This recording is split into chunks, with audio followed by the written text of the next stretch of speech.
Greetings, everyone. This is the Sailor, the Terror of Death 99, aka the Black Cobra.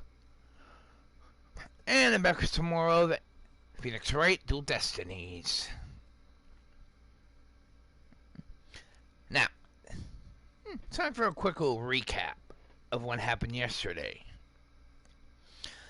Now, first thing, we actually found that we were talking with that mysterious box lady, who we still don't know the name of. We also found out that supposed Mr. Newman turned out to be a female. The last thing we also found out is we actually found out that Juniper Woods apparently is hiding something.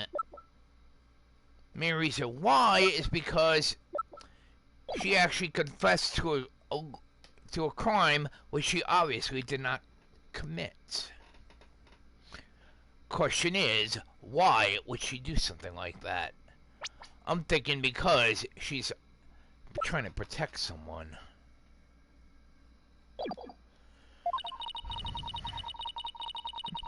Anyway, let's continue, shall we?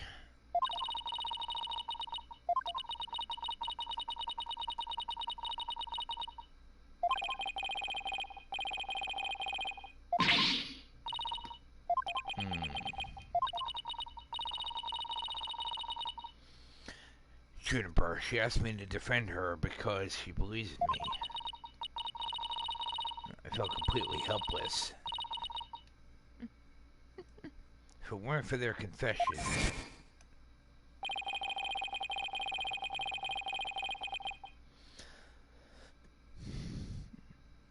This trial proceeds in the same manner and ends in the same manner of the mock trial.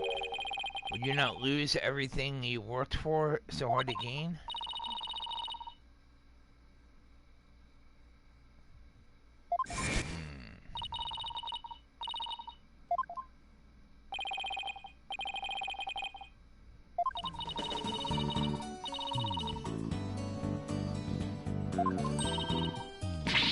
Now, we need to continue with our investigating.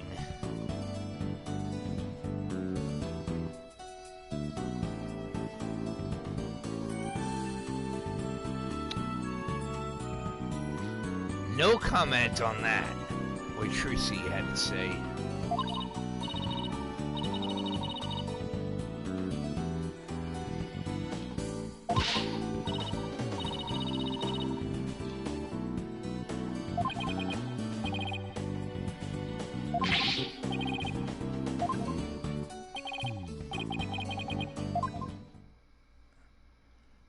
Alright.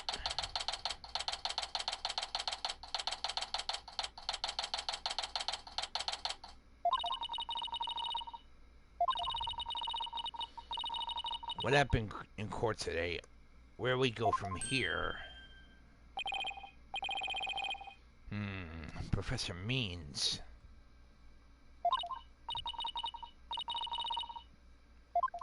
What brings you here?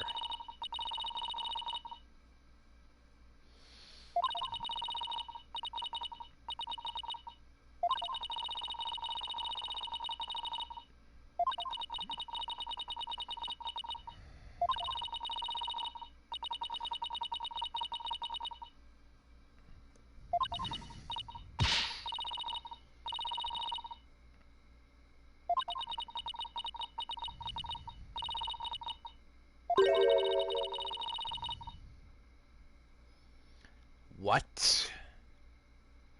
He's not even a lawyer.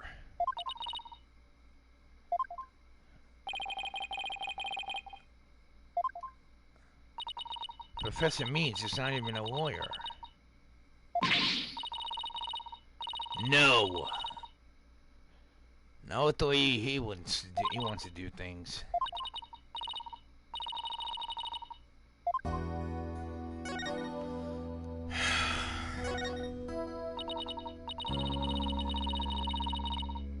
Yes! I do think one of them could have committed the crime. The body was moved right before the mock trial. Besides Juniper, they were the only ones who could have moved freely around the campus at that time. Sorry, Juniper, but at this point, I can't rule them out.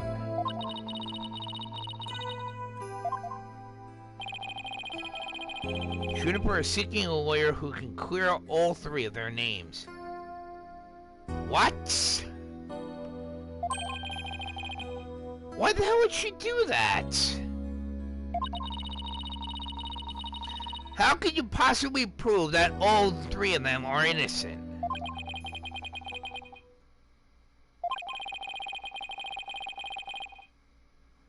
Come tomorrow, won't fail to have the perfect piece of evidence.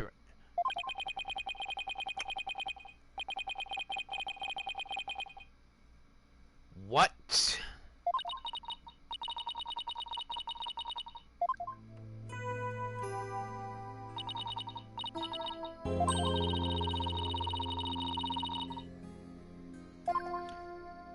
I'm not buying it.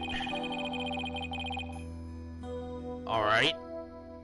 That's how you really feel. We'll respect your decision.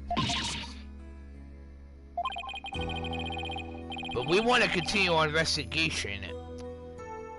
You ask... Can we ask you some more questions?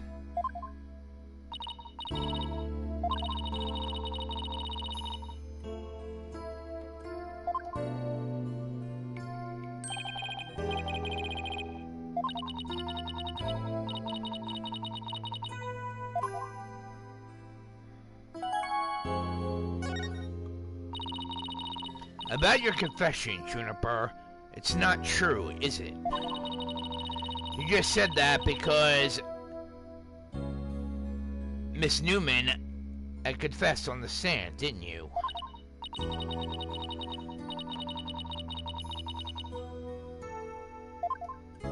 I thought so.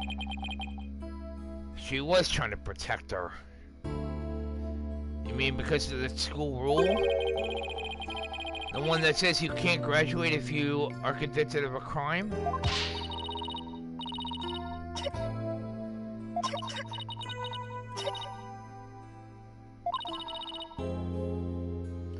Why is your discord in her voice again? Could it really be that the friendship between the three of them is on the rocks?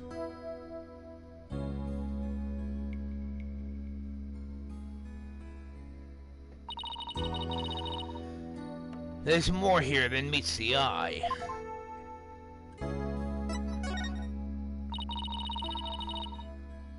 When did you three first become friends?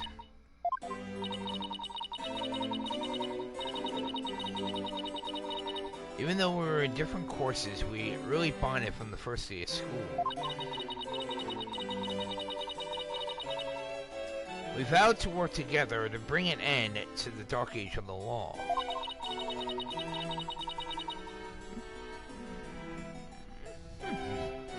That was when our proof of friendship came about. That's the proof of friendship thing again. I just wish this were as simple as that.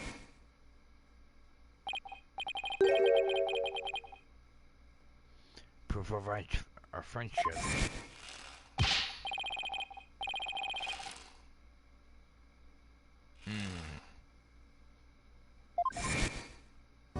I'm not buying it.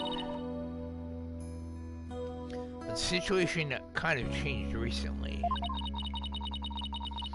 When the school's policy shifted to training legal professionals who produce results.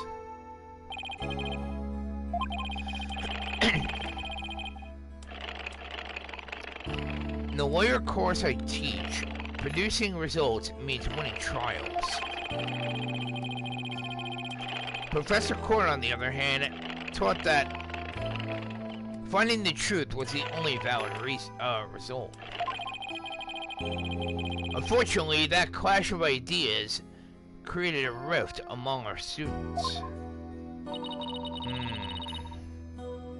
It At some point, we stopped talking about it. Well, that meant fewer arguments. It also meant we couldn't be as frank and open with each other as we used to be.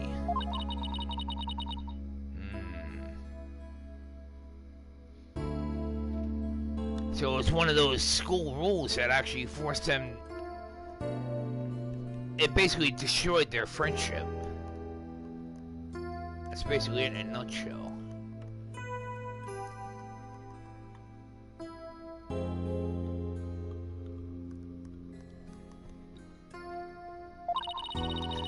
I think I understand now. By putting their friendship on a pedestal, they actually did more harm than good.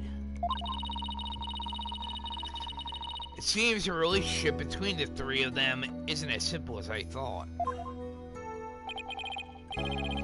Juniper, thank you for talking to us about this difficult subject.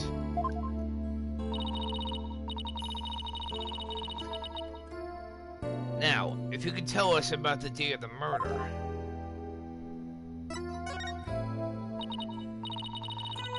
Juniper, you told us yesterday that you went home a little after 6 p.m. Was that a lie?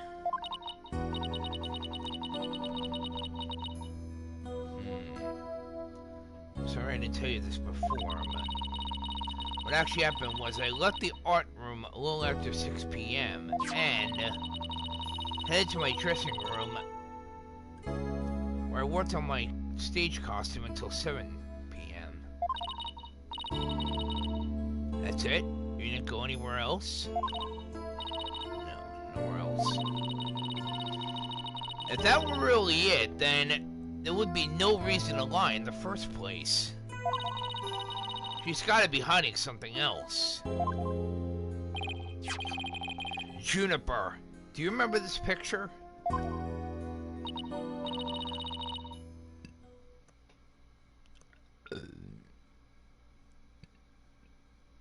Something's wrong here. What?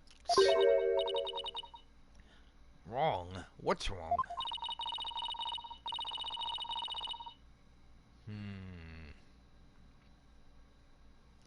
What?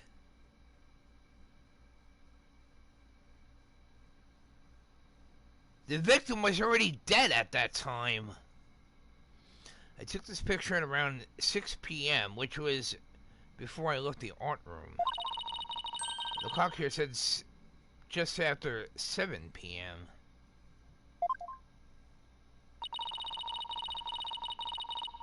By 7, I had already been working in my dressing room for some time.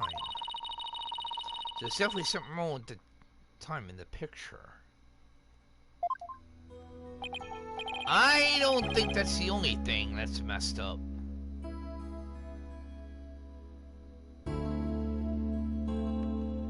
So we better go check the art room. One last question about the day of the murder.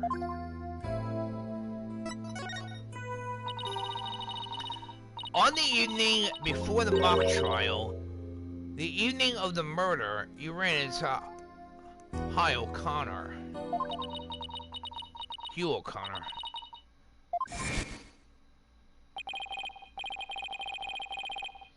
At around 7 p.m., I went to the main building just before going home. That's when I saw Juniper. We didn't say much as we passed by each other. She seemed her usual self.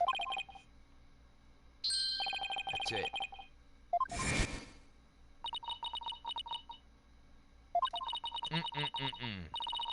She suddenly went silent. She always was terrible at hiding things. Was she trying to keep their meeting a secret by lying around about going home at 6? Alright, I won't press the matter any further.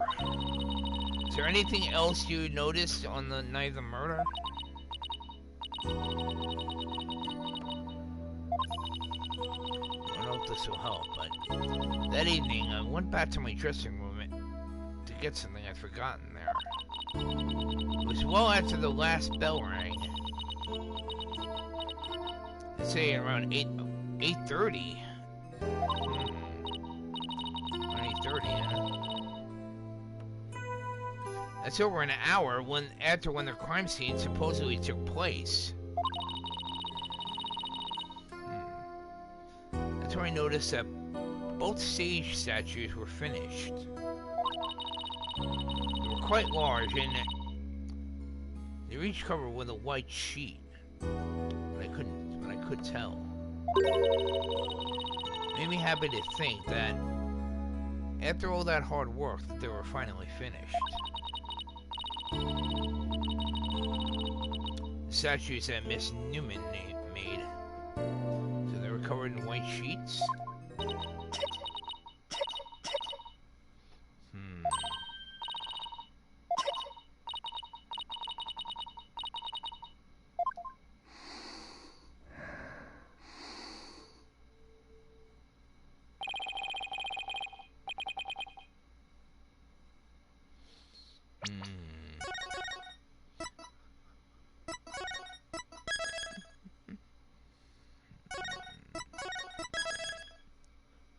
Something's not right.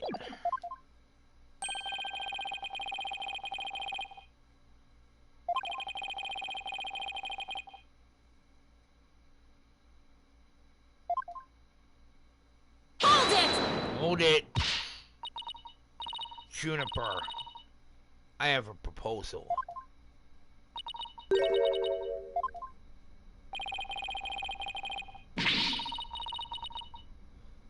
By sundown tonight,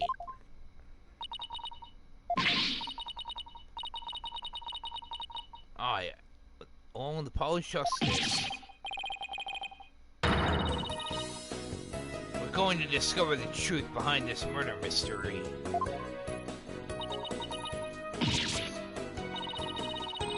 We're going to bring you solid evidence showing just what that truth is.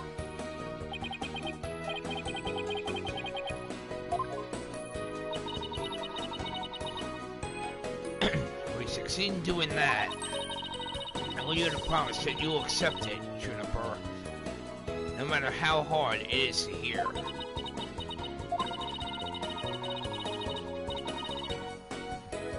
You shouldn't have anyone else to defend you except me. We got a deal?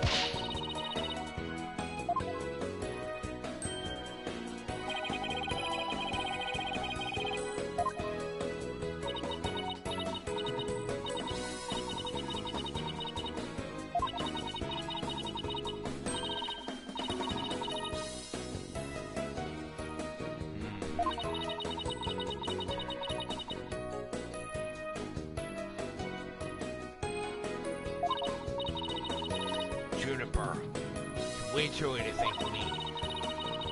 You can thank me all you want once I get to the bottom of this.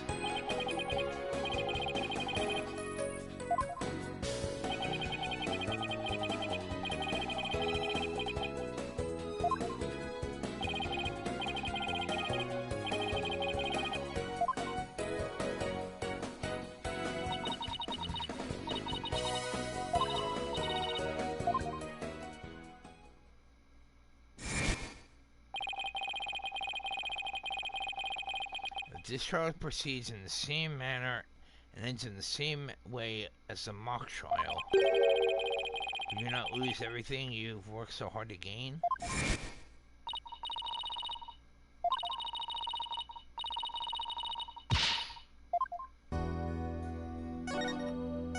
Let's see. Only the 3 mock trial participants could have moved the body before it started. That's why the killer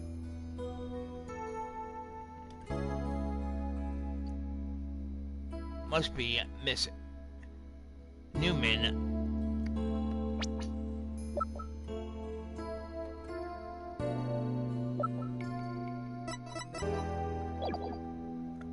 Mr. O'Connor. Right. And that means at least one of them is lying. To make matters worse, I have a feeling each one of them is hiding some kind of secret. But to bring it all to light, I'm not looking forward to it, but it has to be done.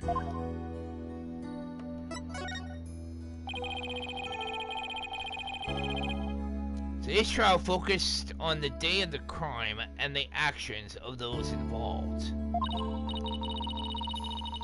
And like when the voice was recorded and went to the art room and when. If we analyze the info we have, we should be able to ID the killer. There's no eat in these legs. I've been training for a day like this.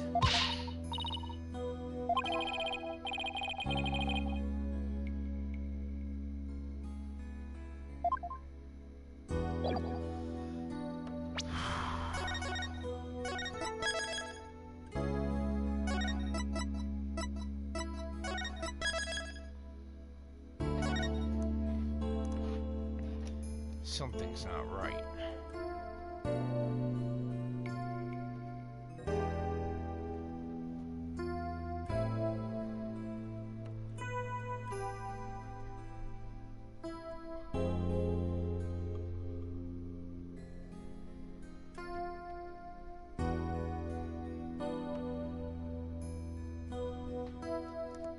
All right. Heading to the stage. The outdoor stage, that is.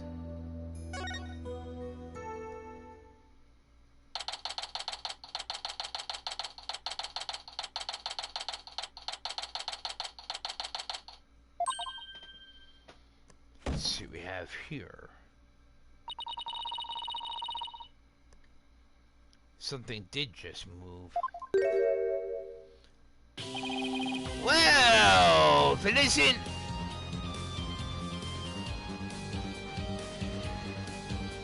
Well, isn't that little jackass?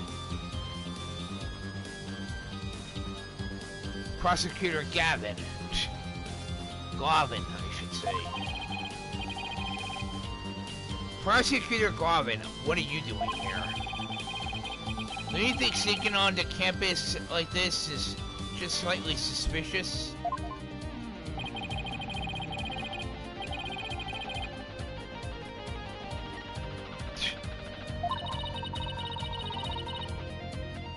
I want to be kidnapped again at tomorrow's trial. And that means a thorough investigation today. You can lend us a hand?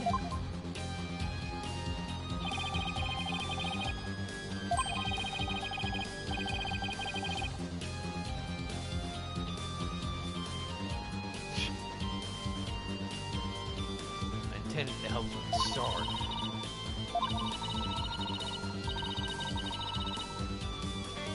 Time for a thorough investigation. I bet we missed a lot of stuff yesterday.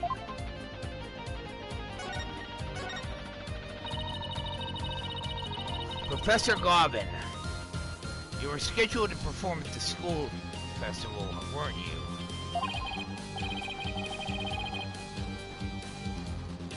That's right, but I hadn't seen the stage until yesterday.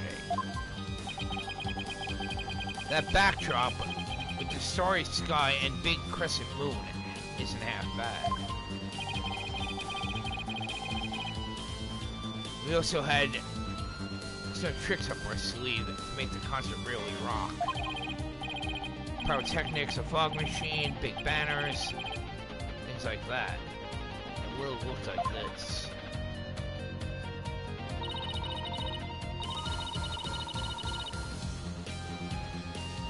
That actually does look like a courtroom. The plans from yesterday. What's that design on the banner there in the back? I know the scales are the school emblem. What's with the number 6? Looks like it's in serious pain or something.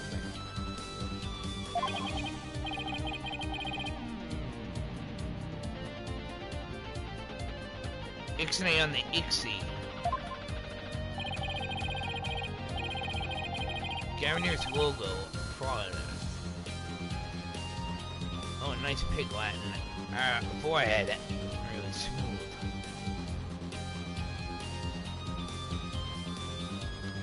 Yes, he's German.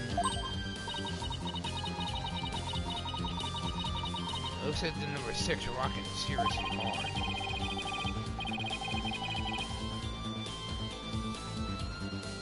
Yes, Javier is German.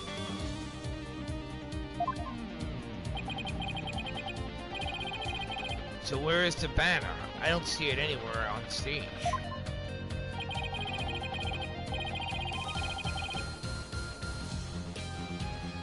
It's an important part of the show, but the school managed to misplace it somehow.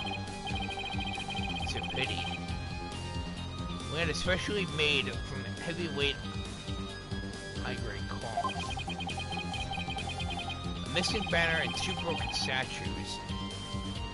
There are mysteries aplenty to be solved, ja?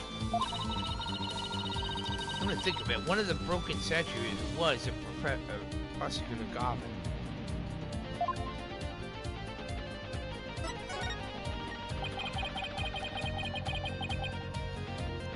As you can see here in the stage plans,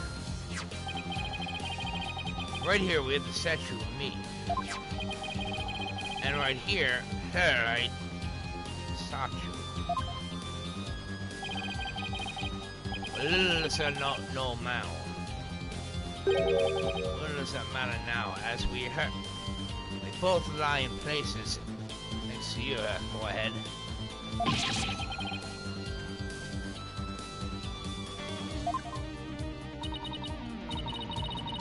Actually, the statue broken up by the large pieces. Why don't we try putting it back together? Maybe we'll learn something new. Picking up the pieces on a like shattered rock saw. Action! That's one uber cool idea. There might even be a song in there somewhere.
Here we go.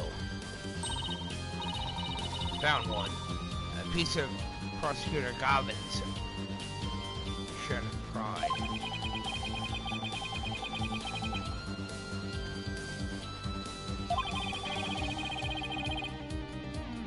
Since there are other large pieces scattered around. Find what we can.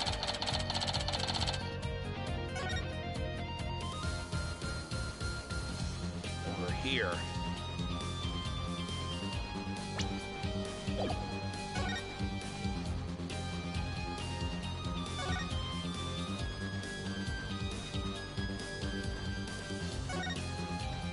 What do we have over here?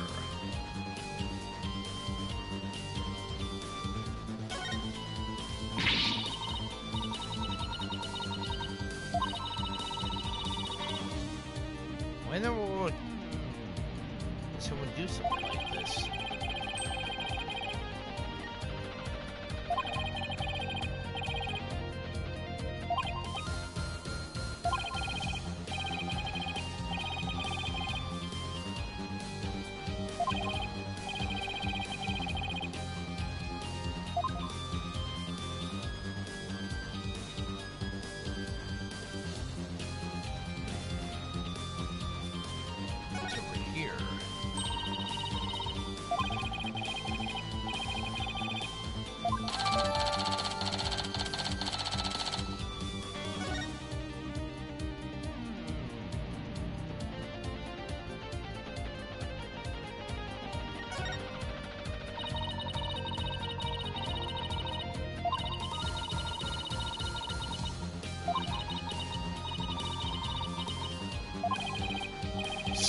It's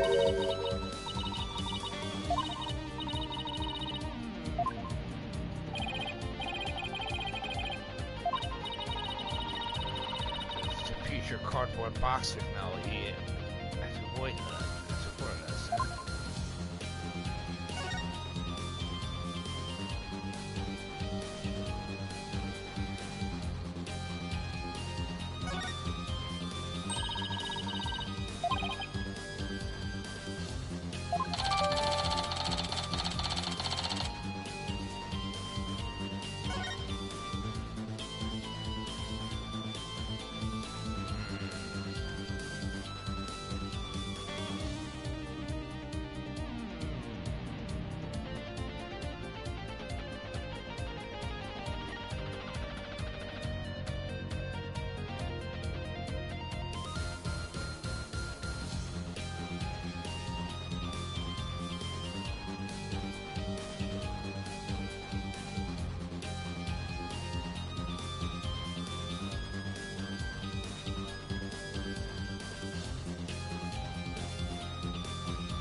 Something up there.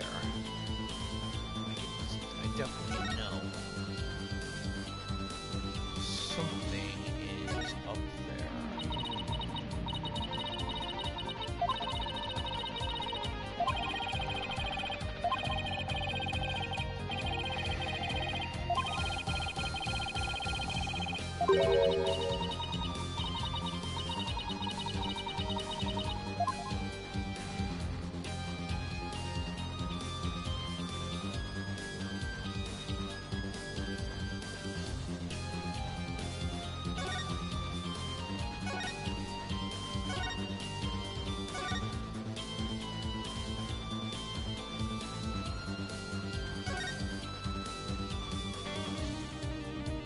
Bingo.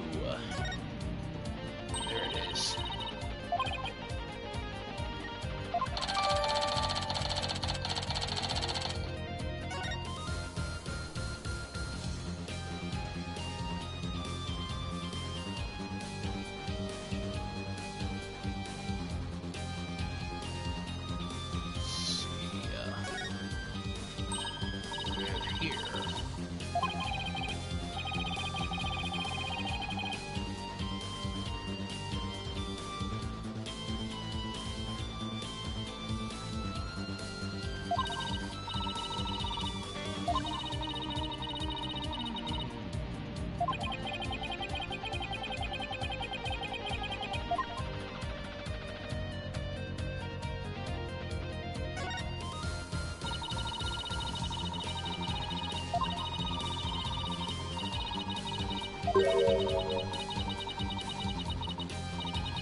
Must be rotation mode.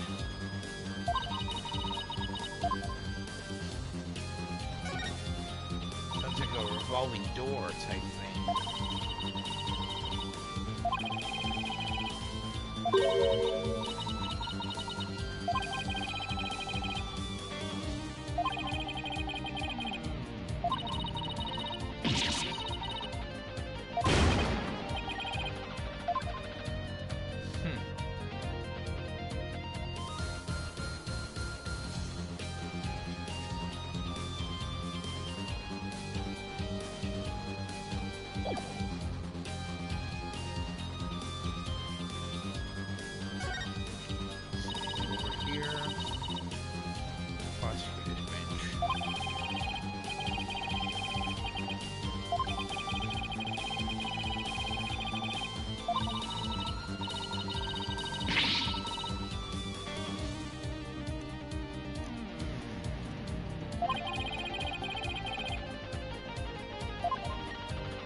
I need to talk with Juniper one more time and persuade her to give us a name.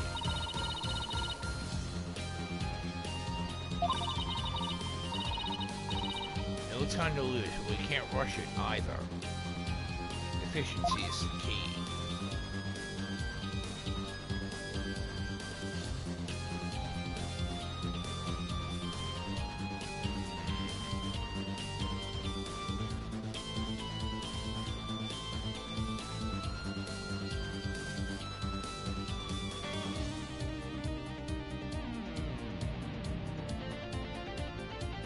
Wait a sec. Something's not right. Where is it? Come on. What the hell? No. No. Wait a minute.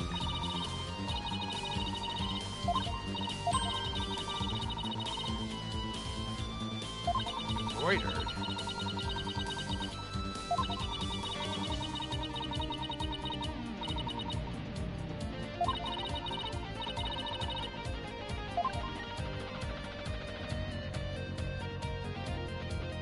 not what I was looking for.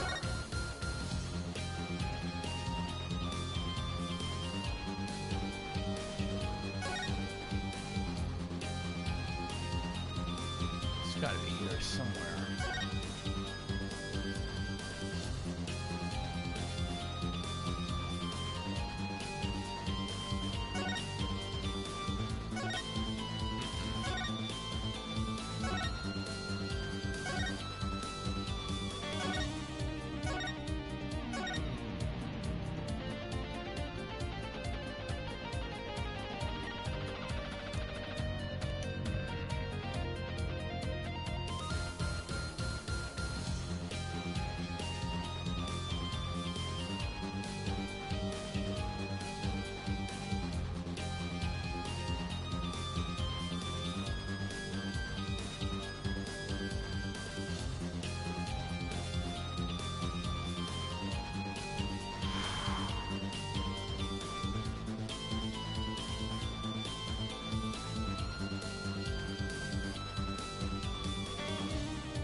Wait a sec.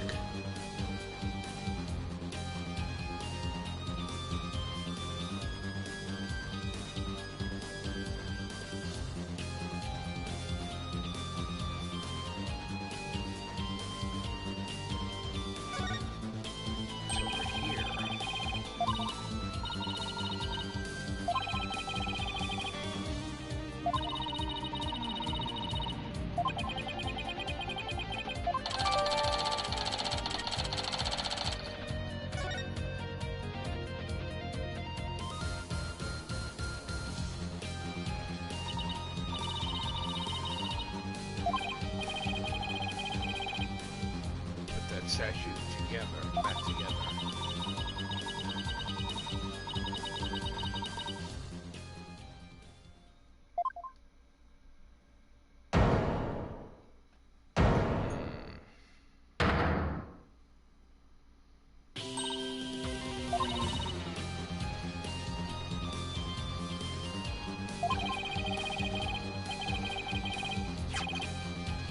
Put the statue back together, but look.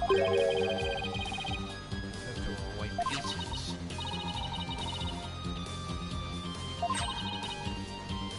Which means that another statue is also broken.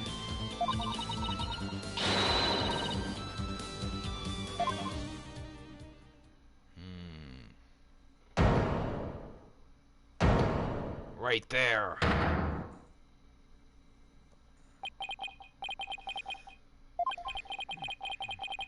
It's a goddess of law holding a pair of scales in one hand and a sword in the other.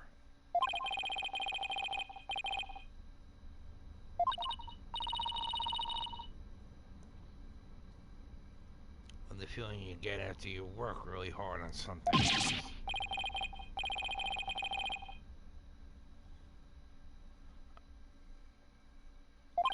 What's it doing here? Not sure. There's no statue like this in the stage plans. Wait a minute. Still, I could swear I've seen this statue somewhere before. Lady Justice.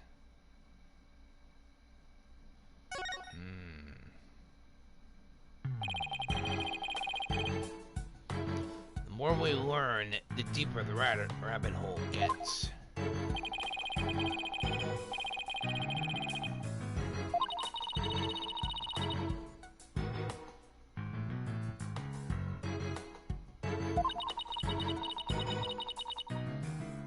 Another pole at the edge of the stage? Right there. That's what I was looking for.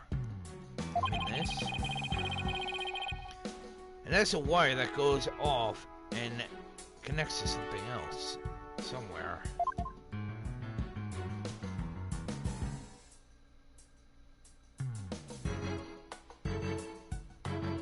Whoa! Looks like an open window. It's wires for hanging banners over the stage. One of the police officers who was there earlier is checking how it works. That's why the banner looks like it's out of place. The banners are hung and removed from the art room over there. That's where the art room is. That's the art room out over there, as in the scene of the crime. I thought so.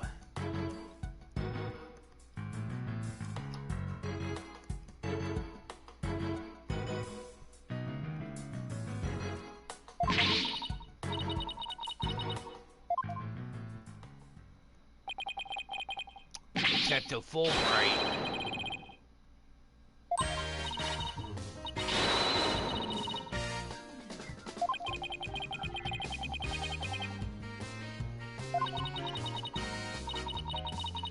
You lower that banner from there?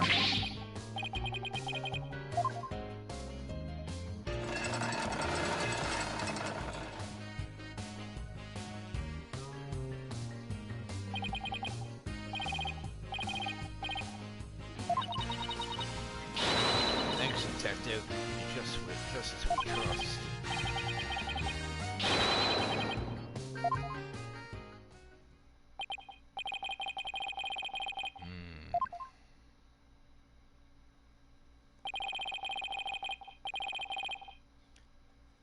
Well, now that the banner is down, now let's go take a look. Let's see what we got here. I don't think it would flap very well in the wind.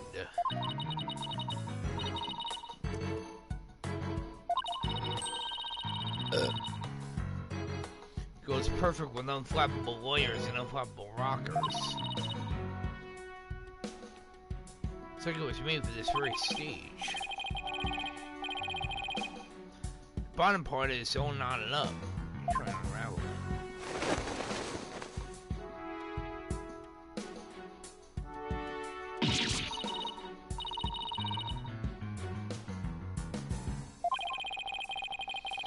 Athena.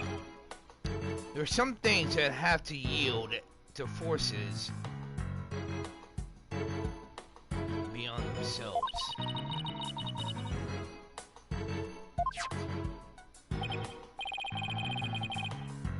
Scrap paper was caught up inside.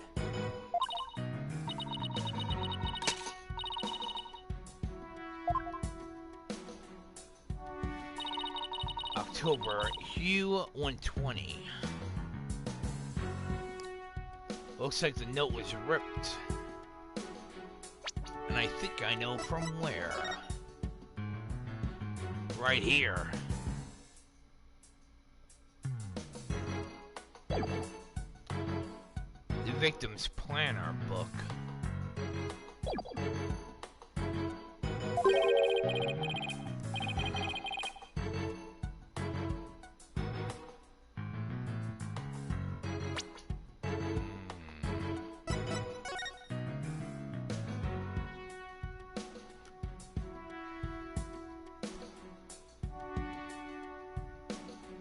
See what we got here.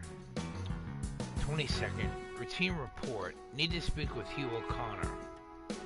23rd, meet with Hugh about that report yesterday. Important. 24th, 9 a.m. Prepare for mock trial. Final confirmation. 1:20 p.m. 1 p.m. Meet with Mr. Wright about training seminar. 2 p.m. Mock trial begins.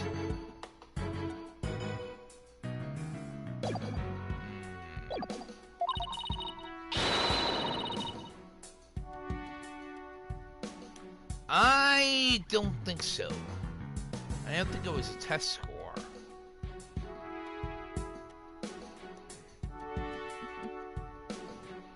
Pretty impressive when you consider the 100 is a perfect score. I don't really see how even Hugh could get beyond perfect.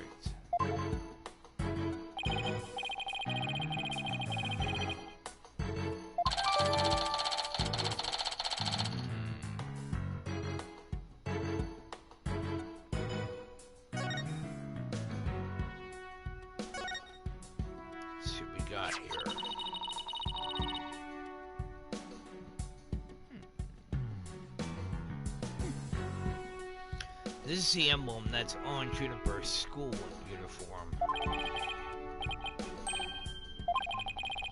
Wait a sec. It's hard to see against the red material, but look. It's a dark red stain just under the emblem. Wait a minute, that's blood. This banner was on a wire connected to the art room. Right, the art room is where the murder occurred. You see what I'm thinking? See, it must be from the victim's blood.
The goddess wears scales and a sword.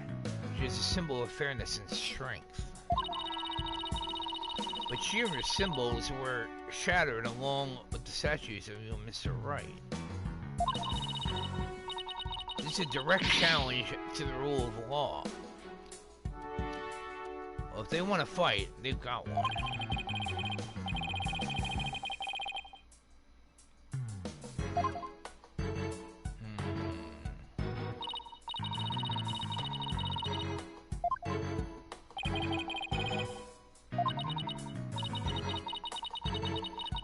Thing I wanted to check out.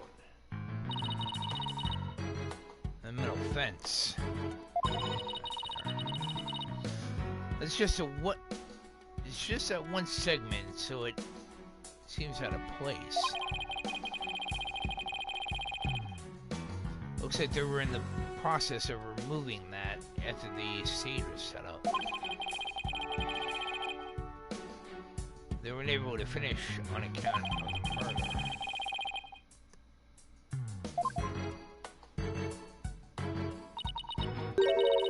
Wait a minute. I see prints. So it's a track. Track looks man-made.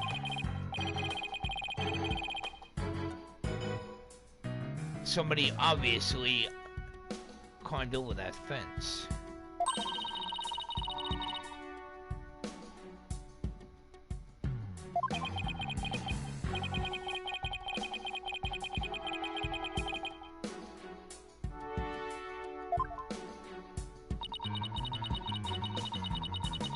More prints.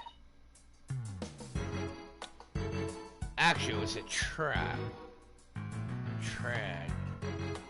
A track.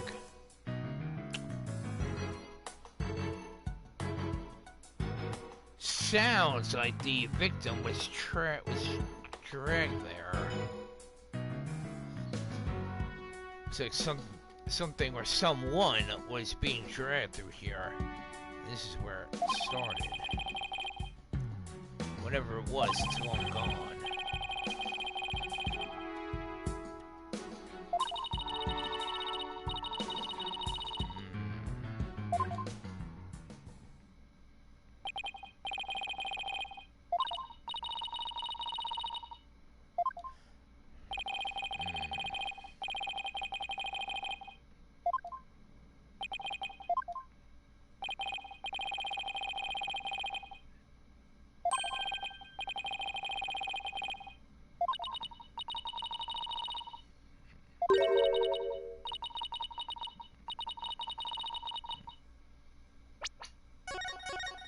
Actually, he has a point. It could be tied to the murder case.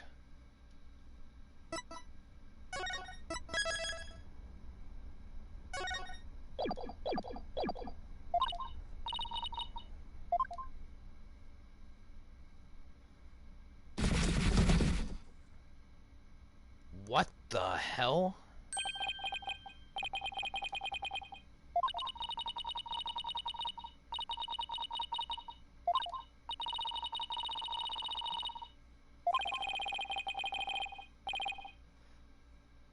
See what we got here.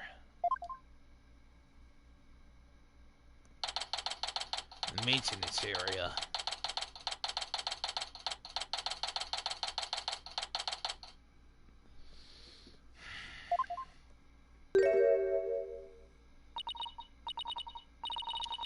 Miriam, you're liable to get tossed in the garbage truck if you hang around here.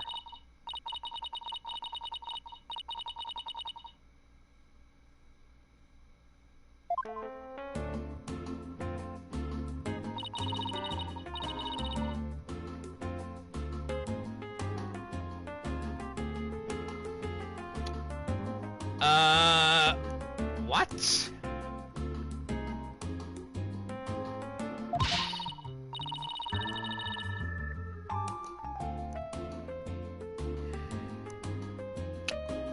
Okay. Very strange.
Responsible for this, but she now knows how to transfer product for information while she's vulnerable. But that's what you're trying to think. Just thinking.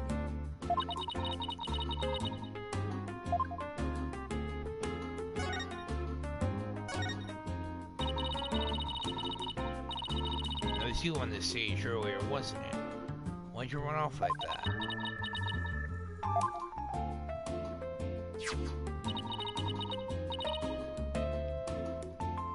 What?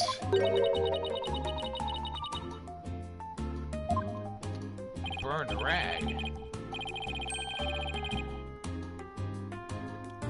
It does look like the Cavender's logo.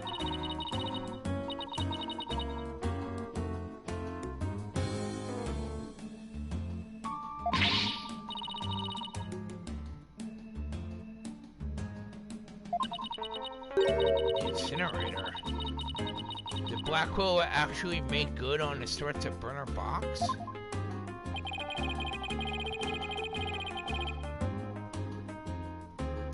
Should probably try to find out whether someone tried to destroy this on purpose. This matter is sounding less and less unrelated to our case, Apollo.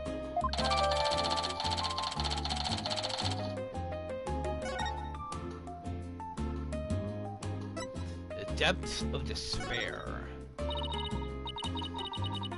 Miriam, I owe you an apology. I shouldn't have said you were a failure as a reporter.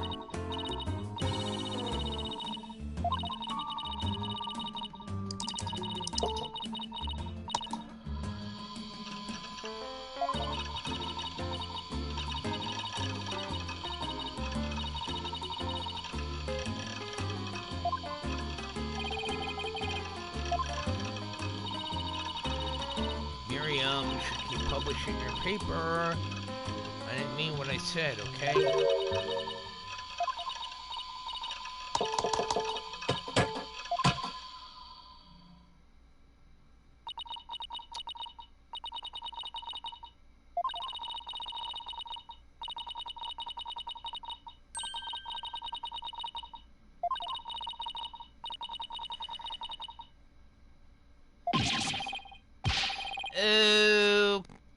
Okay.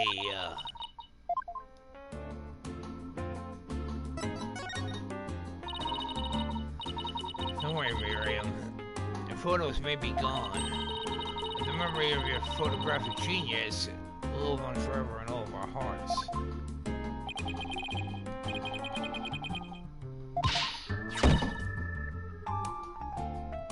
Hey, Miriam, check this out. We took some amazing photos of the three of them. I'm sure they really appreciated it.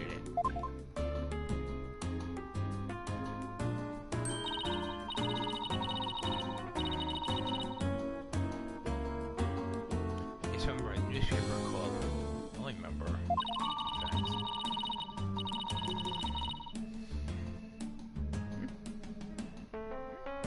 And those won't make up for the photos you lost, but here your newspaper's back.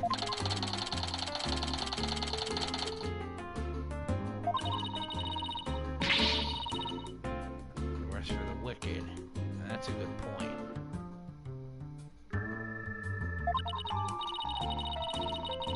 Why are you so obsessed with them, Miriam?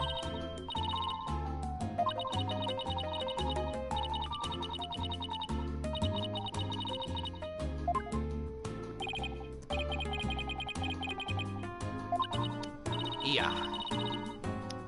I think that's the only explanation. Jeez. I'm thinking what? I think. Objection! Objection. It's exactly what he's thinking, Miriam. You want in on their little trio.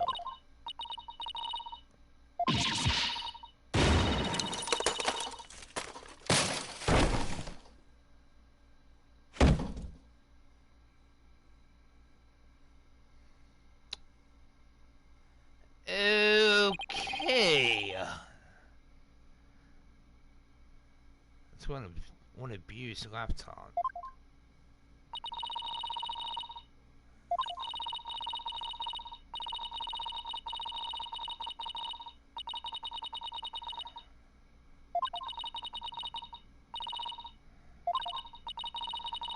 Miriam, we have a laptop at the office. We'd be happy to lend it to you.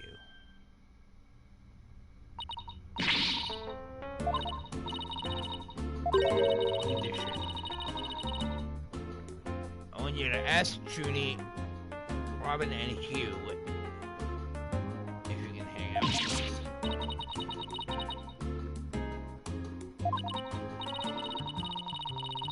us. Sorry, but that's the deal if you want to borrow our laptop.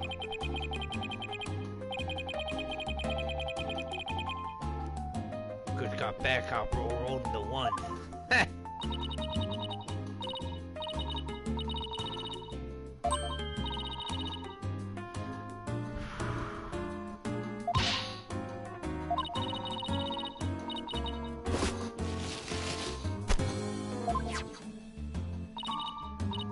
What the hell? A set of pictures.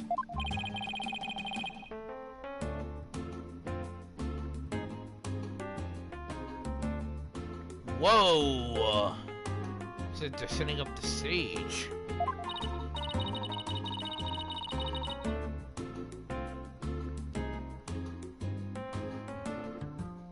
Took them when they're putting the stage's backdrop into place.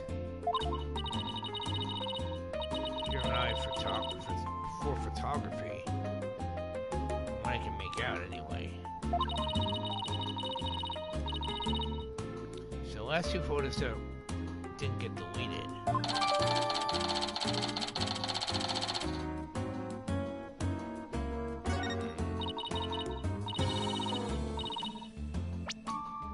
Let's see what we got here.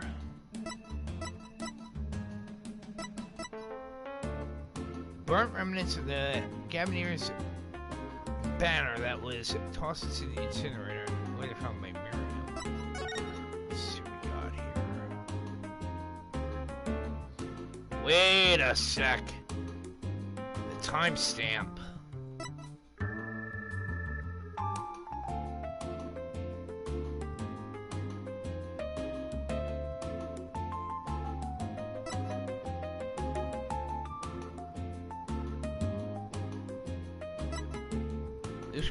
This was after 6 p.m.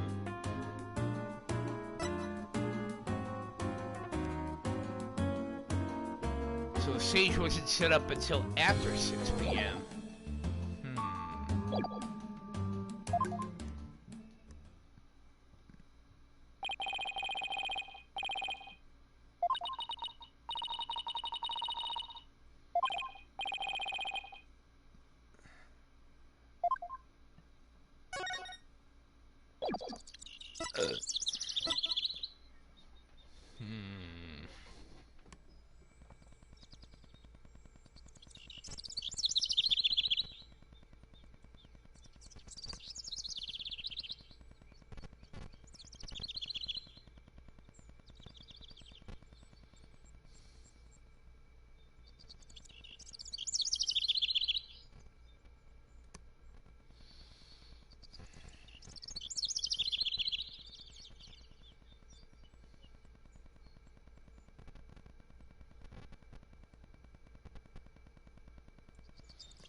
Alright. Heading to the hallway. We're gonna be heading to the art room in a little bit.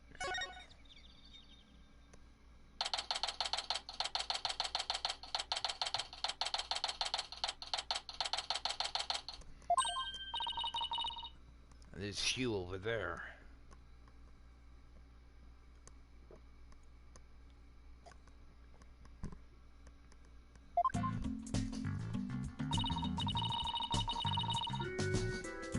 Hugh, I wanted a word with you, if you don't mind.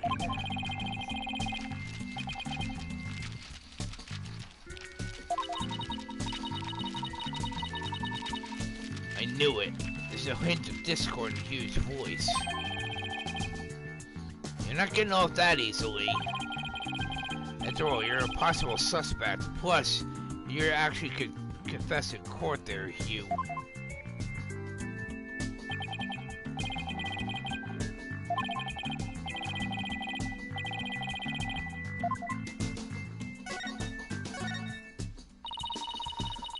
About your confession today. You weren't serious about that, were you?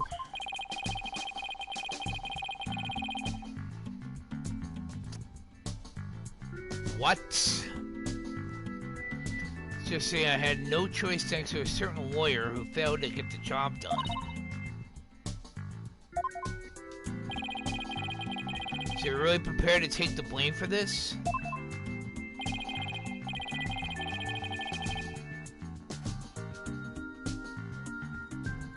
Voice on the tape is female. else that rules me out.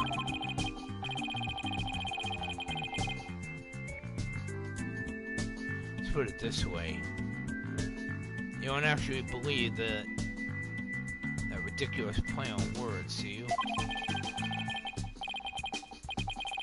It means to the end. Or as we say around here, the end justifies the means.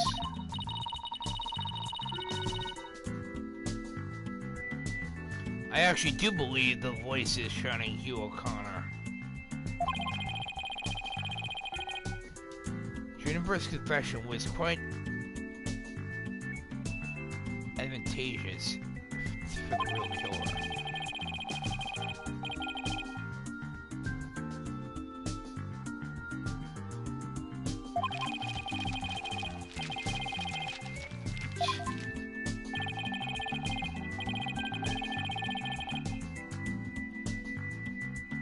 Getting under people's skin, you know, like Miles Edgeworth. But Hugh and Robin's confessions really prove their innocence instead of their guilt? It's gonna take some serious thinking on my part.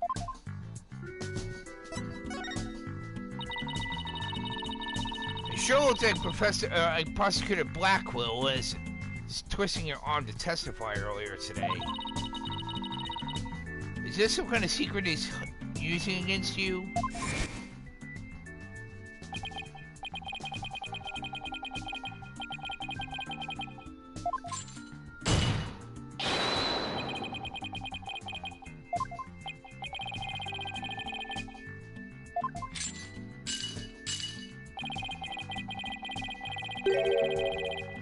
You know what? So he is hiding something.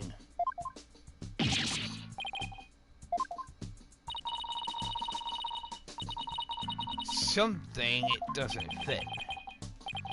He's definitely hiding something. Question is, what?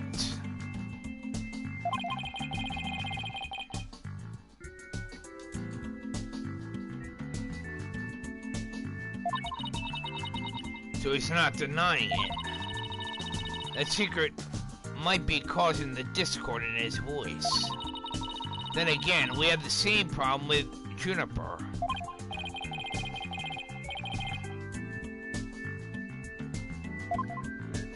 Fine.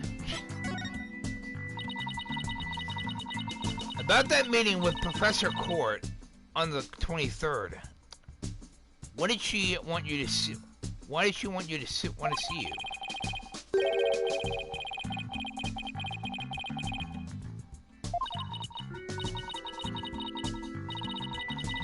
Professor Mean strikes again. Then again, Hugh is in the lawyer course. But didn't Professor Court used to say that the only good result is the truth? So why don't you drop the damn charade and just tell me the goddamn truth?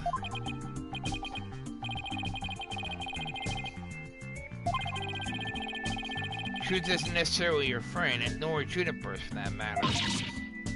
No, you're wrong. I don't care what anyone says. I'm going to defend Juniper the right way, using the truth. That's the only way to honor Juniper's wishes and Professor Court's memory.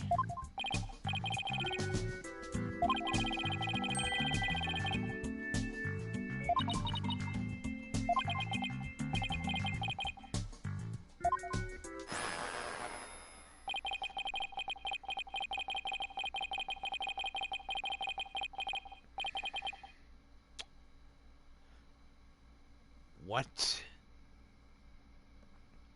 Don't look to me if something happens to Juniper because of... Whoa!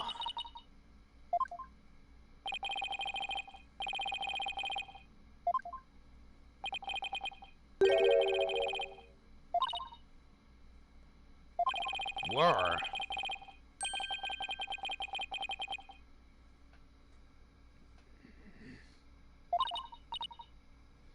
What? Why?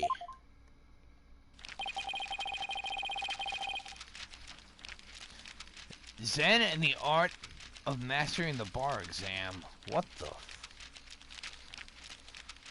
Just as I have my secret, she has a side you'll never see. Juniper is not all sunshine and rainbows like you think she is.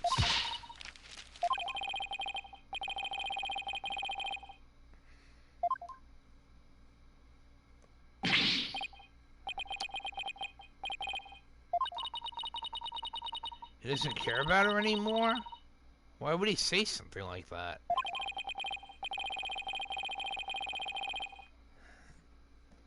That didn't go so well. I guess we'll just have to pin our hopes on his testimony tomorrow.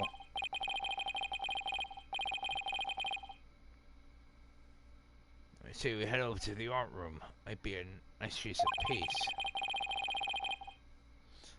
Hopefully the police have already completed their investigation. Alright.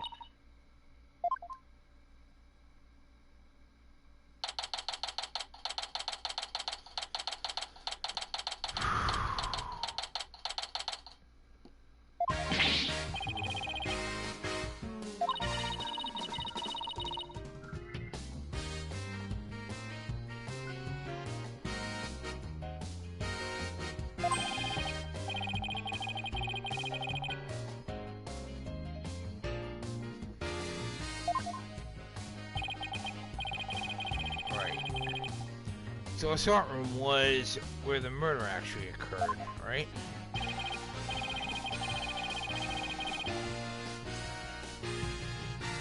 Can't see it with the naked eye, but there's blood on the floor.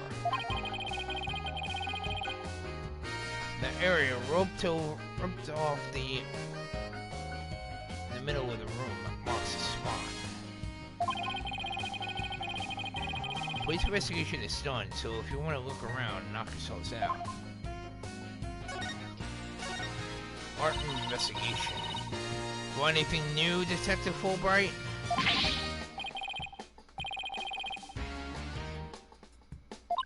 Nothing much yet. You sure it's confident for having found nothing?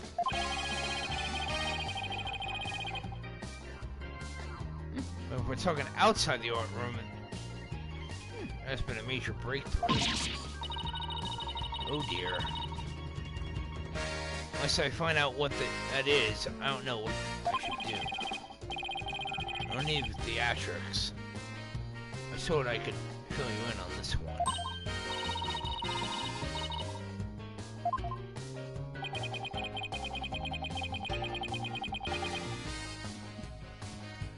Looking to get arrested for murder via unwanted flattery, are we?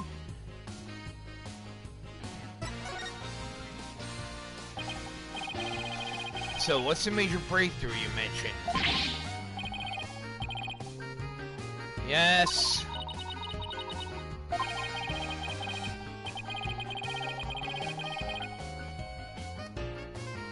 Anywho, we got the results of the voice print analysis back. I mean the tape recorder?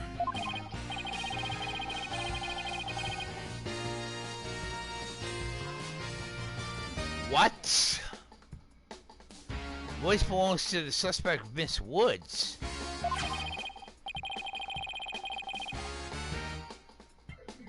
An envelope. Analyze the voice on the tape inside and out.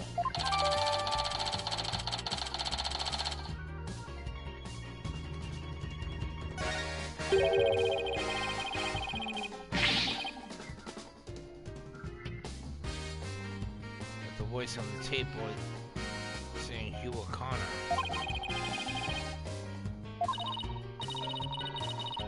So last person I want laughing at me. So there's so now there's evidence of Juniper shouting Irregana around the time of death. If we were to take this as truth, how are we supposed to make sense of it?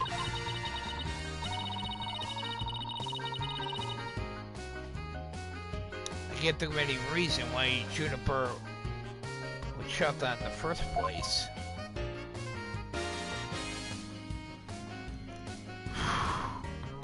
something doesn't fit.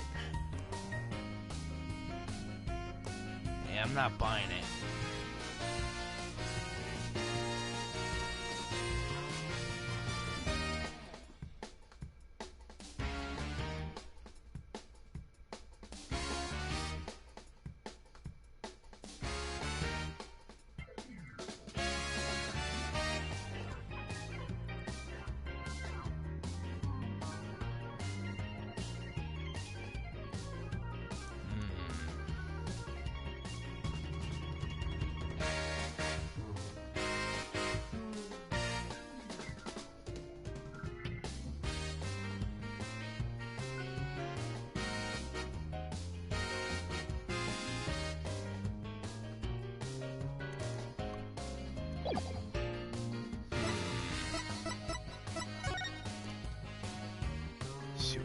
Here. Picture of a girl wearing a floral hat. See the artist name right here. Professor Court must have painted this. So is this where what they consider art? I really don't get it. So I've seen this girl before. An air of fragility about her. Those pity-inducing eyes.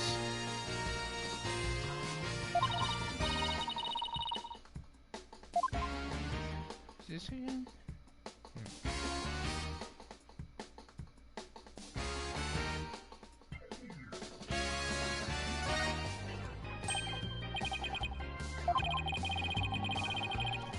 That's the picture. It's the photograph.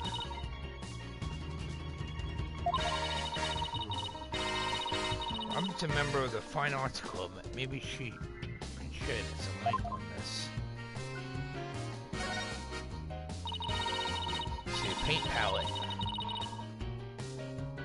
I'm surprised considering this is the art room.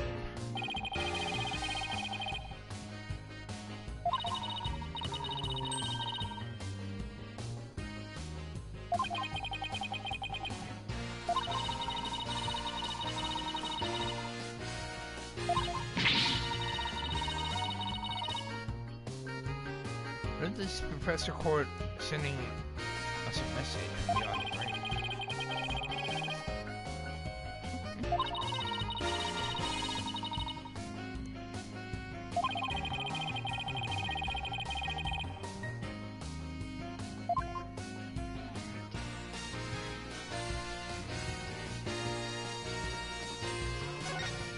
What's this?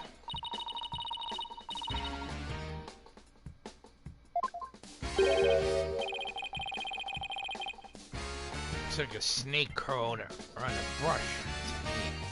It's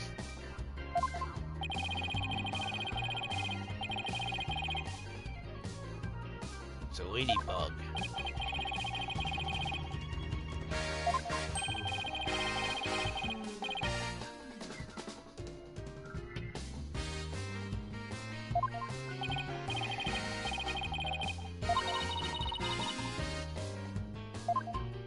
I really regret bringing this up. What's this? Is that a mock trial script? Actually, there's a whole bunch of them here.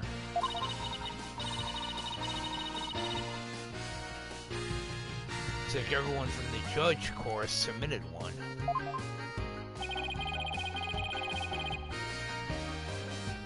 The victim, Constance Court, was the Fine Art Club's advisor. So she probably spent a lot of time up here in addition to her other duties.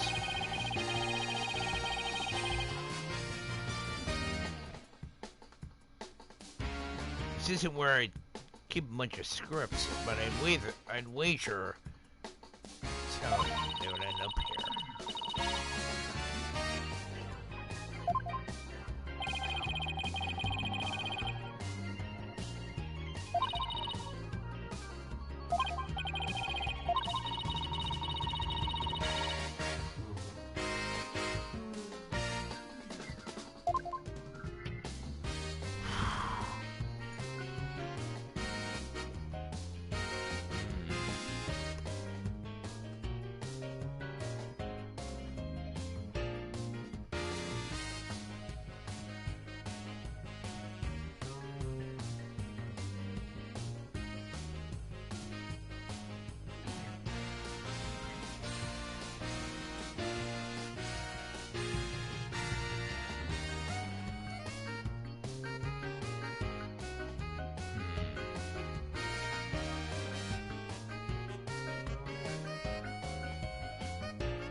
Picture of a girl wearing a floral hat.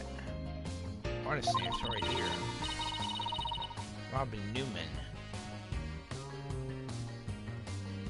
She must have painted this. Is this Juniper?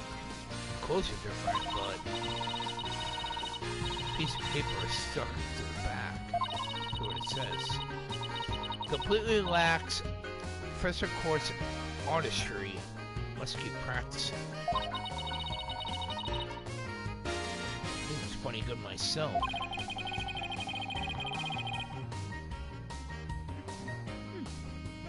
I wonder what it looked like if Professor Court had painted Juniper. I mean, it would have been way artistic looking.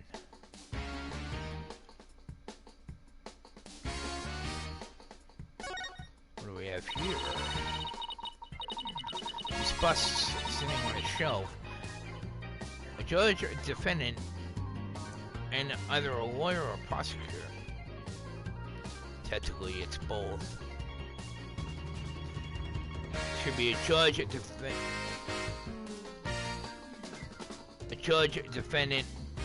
prosecutor, and a defense attorney.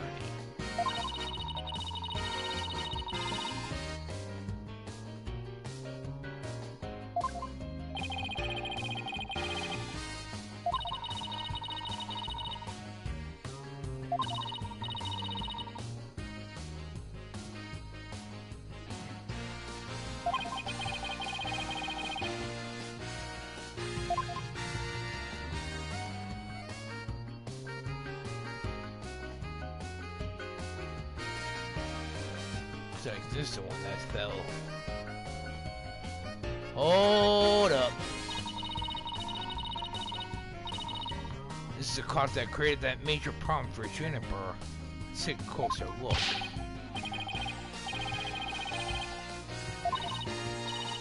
Sure? I'll check it.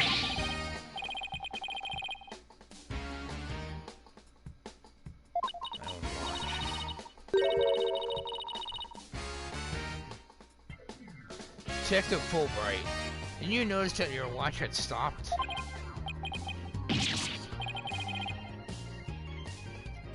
Mine hasn't.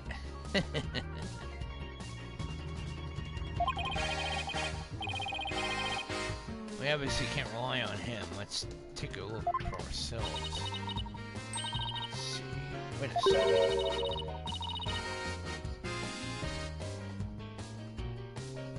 It's ahead by 1 whole hour. Wait a sec.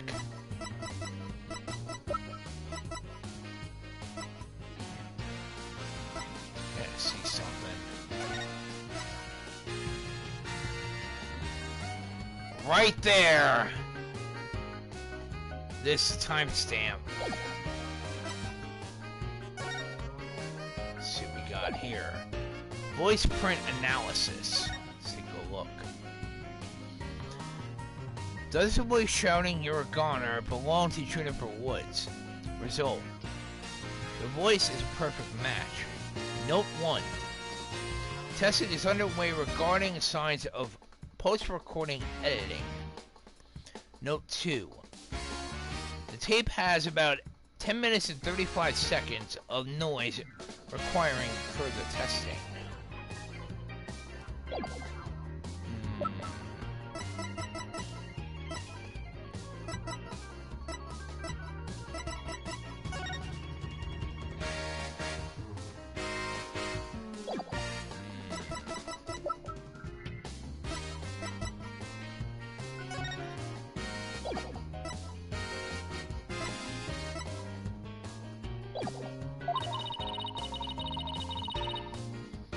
Clock must have also been an hour ahead. This photo was taken. Bingo! If so, that would fit perfectly with Juniper's testimony. Professor Blackwell won't like that. I almost feel sorry for the detective. Almost.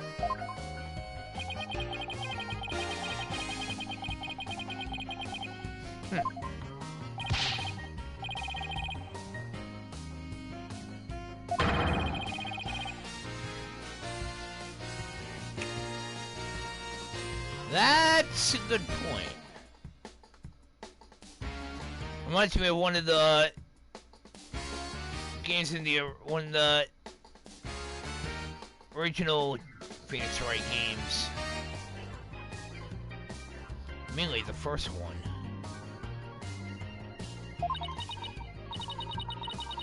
That's a good question. But I think I just might have figured. I think I might have just found something.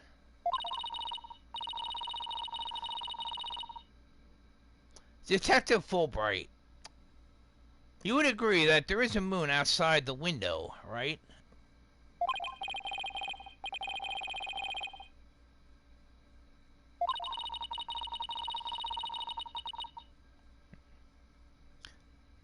But if you look at the window in the back with the winch attached to it, you'll see that the only view that had to be had is the opposite side of the school building.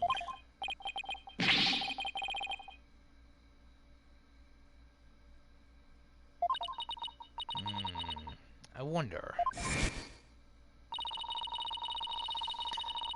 Professor Govin, you were scheduled to perform at the school festival, weren't you? That's right, but I didn't see the stage until yesterday.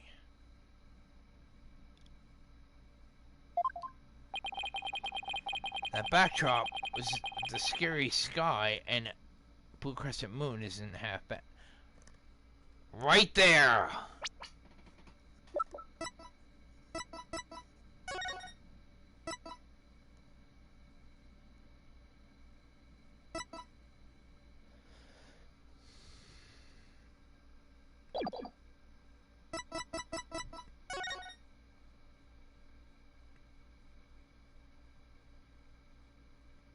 That's not an actual moon. It's a drawing.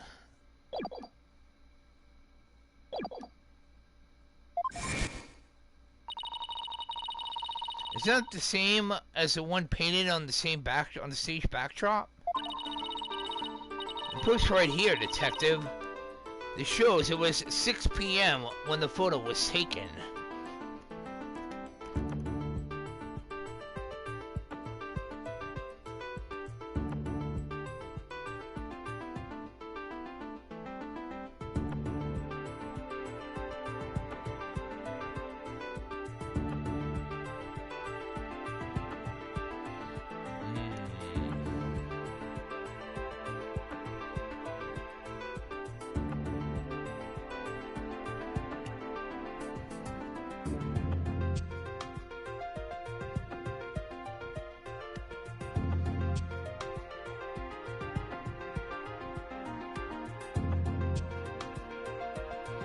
Bingo.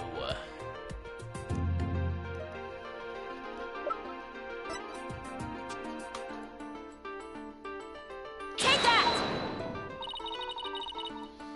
I know what that moon really is. And if you look at this photo, you'll know too. This shows what where the moon in the photo came from and the truth of Juniper's testimony. Right there on the timestamp. Right on the bottom of the photo.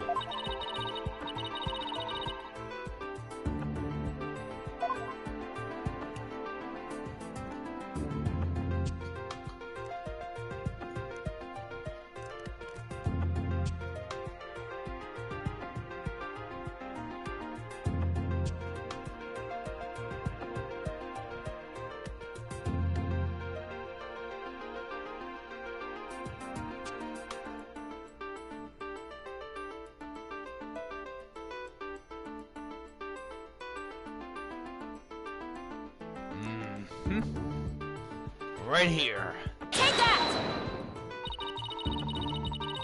They were still prepping the stage, so its backdrop wasn't in place yet.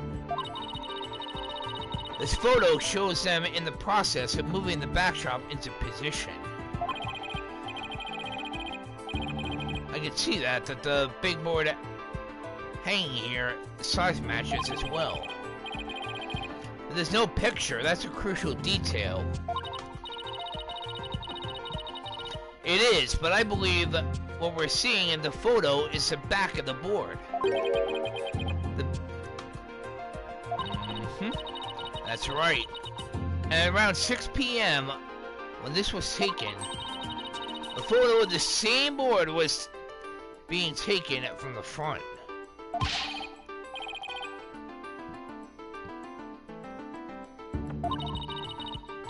That is where you're wrong. What about the window? Remember what we saw? How we saw the moon?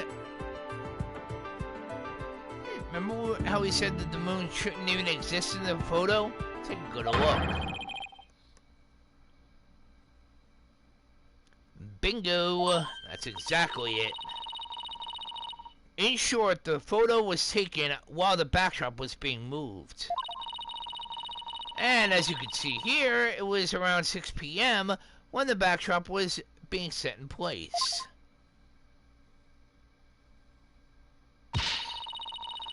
So the art room clock was running fast, at least as far back as the day of the murder.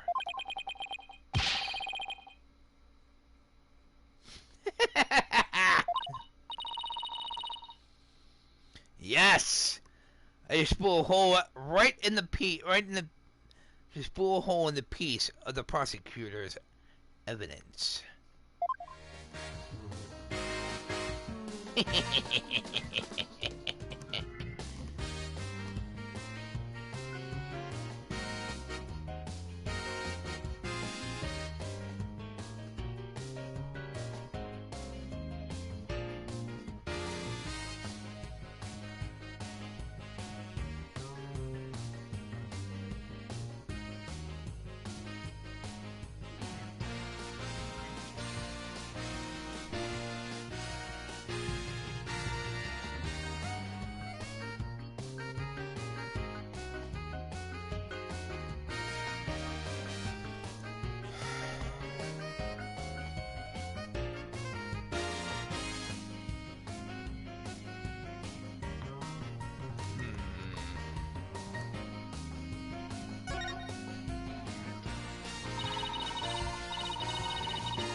Look, a piece of pottery. It looks like it's already been fired.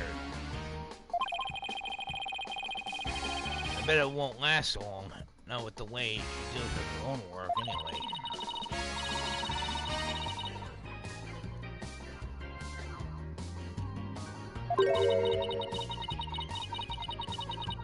Looks like just like blood stains. The way the glaze was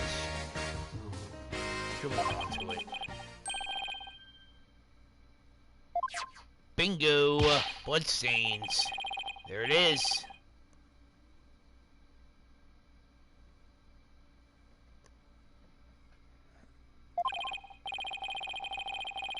I get it. The victim was stabbed in the middle of the room where the big blood stain is, and then brought over here, at which point some of her blood dripped onto these pieces. That means the body very well could have been dropped from this window. In the mock trial script, the body was dropped onto a mat. Then a ball cart was used to move it over to the stage. The maintenance area is below this room.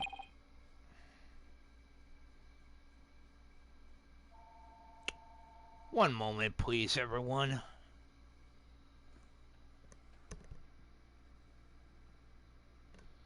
Okay, sorry about that. Anyway. The maintenance area is below this room, and the storehouse there has a mat and a ball cart.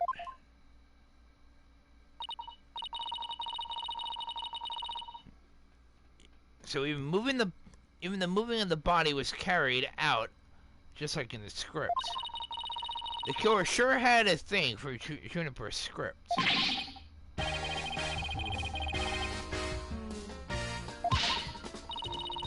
Well, you're wrong. And I'm going to prove it in court.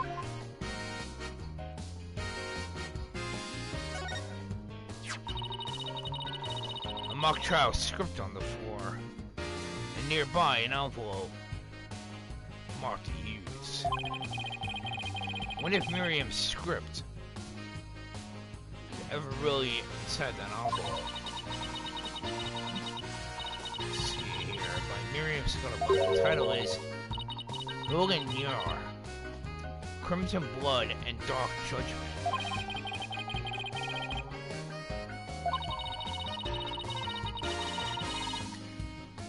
It says there are special rules allowing the payment of bribe. Whoa!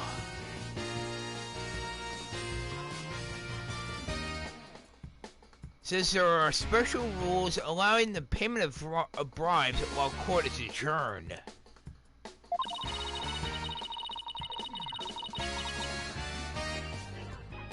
Oh, you can also bring in up to $3 worth of fabricated evidence.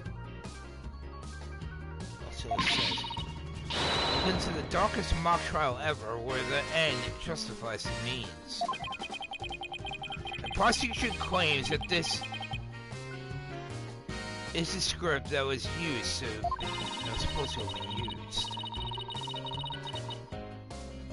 The scripts were selected by Professor Court, considering how much she valued the truth. I seriously doubt she picked a script entitled Crimson Blood and Dark Judgment.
Wiring a winch, so this is how they reeled the banners in now. It's a nice view of the stage from here. Professor Garvin is still standing in front of the broken statue.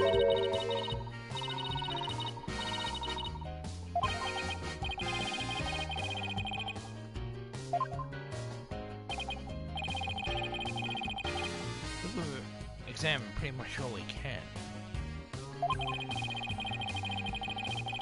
By the way, did Professor Blackwell happen to tell you anything about tomorrow's trial?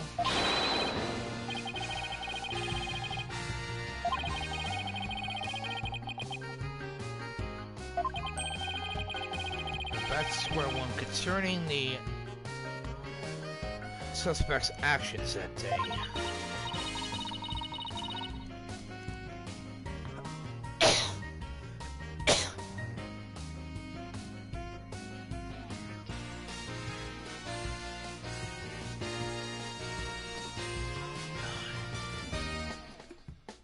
Sorry about that, everyone.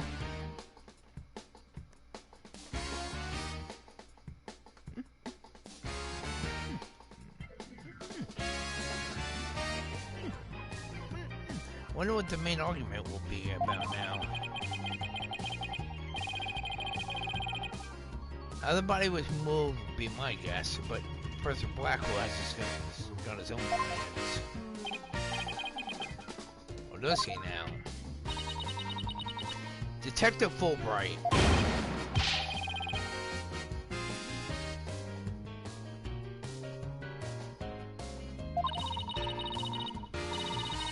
No, I wasn't gonna ask about that. I was just wondering if you'd seen that. Robin Newman.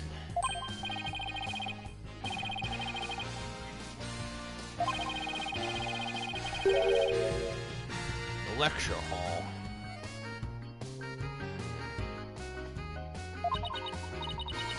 Video? What video?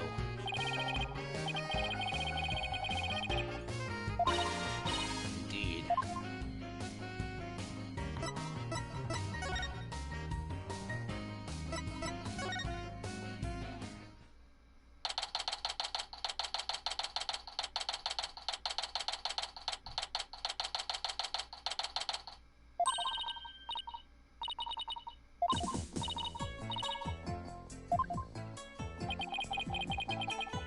What are you watching there?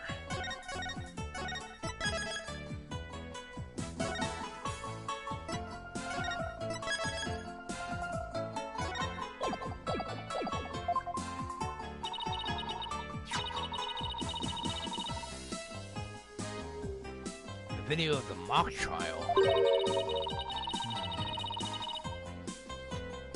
And use a bit of coercion to get it, but the end justifies the means. Right? There it is again. Professor Mean sure has a lot of influence around here.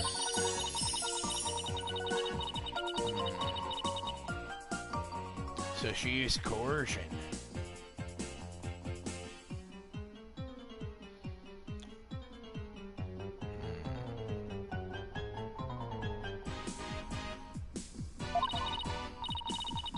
Sounds great, but do you mind if we ask you some questions first?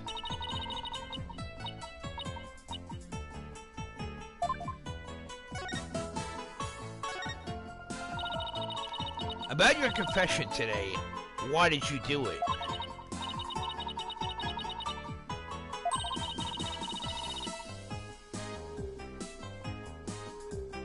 And to stop the trial by any means possible. Right. The end justifies the means, so you're a follower of Professor Means too?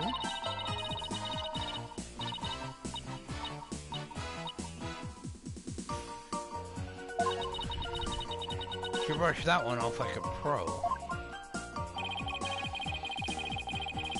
So with that style of justice, you run the risk of breaking the law.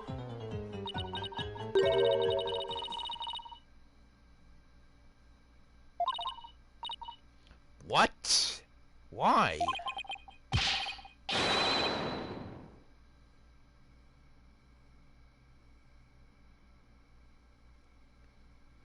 Apparently she doesn't know that students actually go to school to actually learn art. To learn art. Apparently they don't know that. Or don't want to.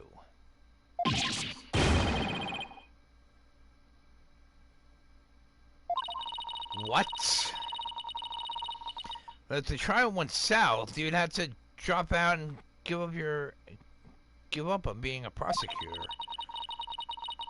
That's what you're really after, isn't it? Talking about someone who literally changes at the bat of an eyelash. Guess she's dealing with her own problems too. That totally makes sense.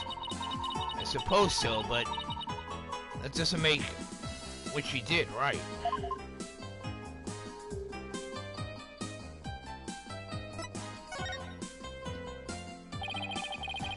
Could you tell us what you were doing on the night of the murder? Finishing a statue. I was on the stage until the last bell. That's right. You made the statues of Professor Wright and Mr. Wright and Prosecutor Govan, didn't you?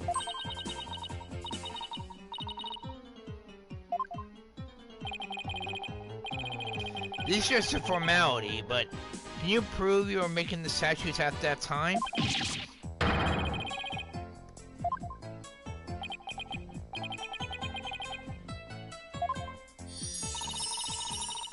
Both Hugh and Robin were still at school after 7 p.m. But neither of them can prove exactly what they were doing.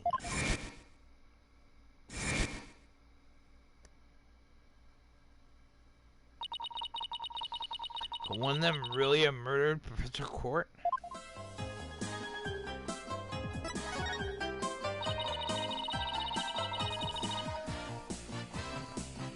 Have there been any problems now that everyone knows that you're a girl?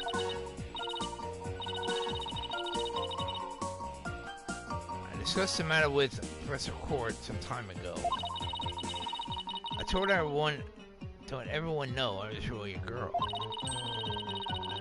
Just today I found out that she spoke with the school administration on my behalf.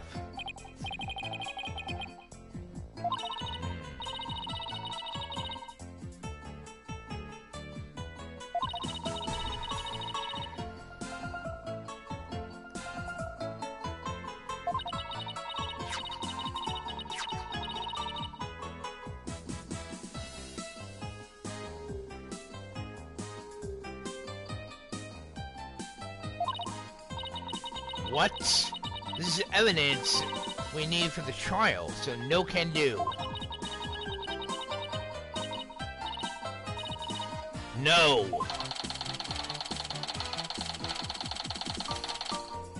What?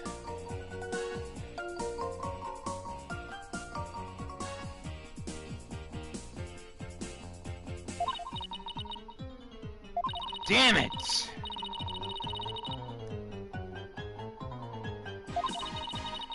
Give me the goddamn evidence!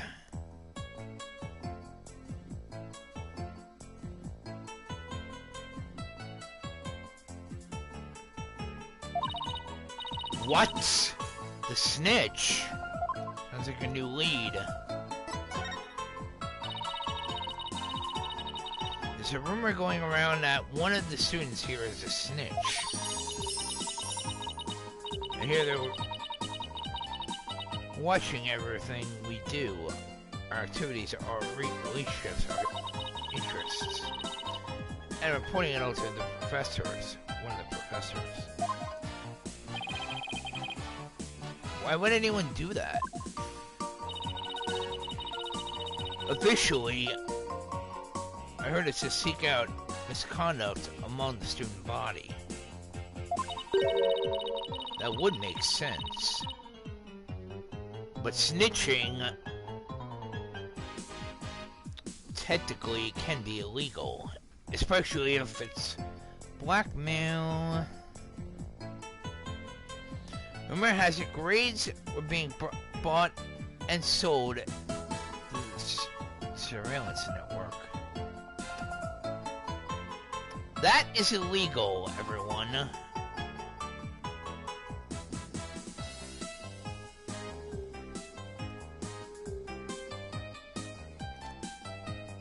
I would know that because when I was in high school, a former classmate of mine actually got in trouble for that. I'm not gonna get into that, though. That's bribery! Which, by the way, is illegal.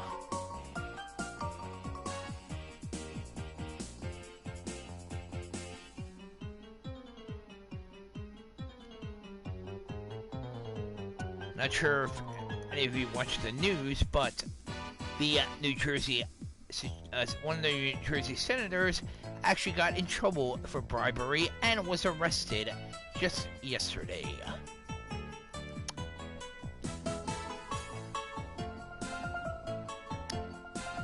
For what? Bribery. His wife is actually expected to be on trial actually coming in September.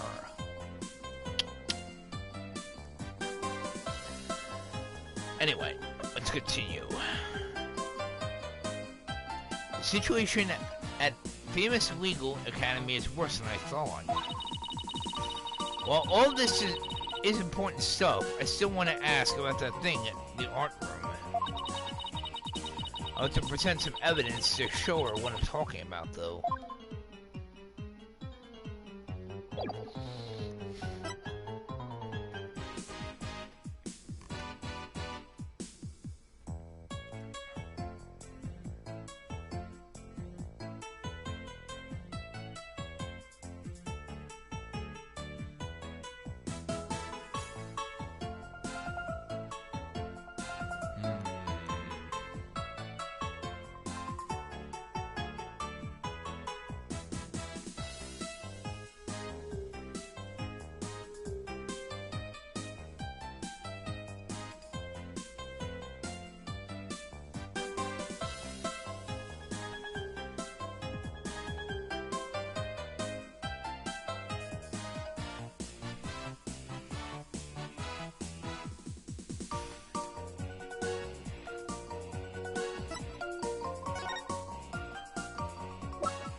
Robin, I just remembered something I wanted to ask you.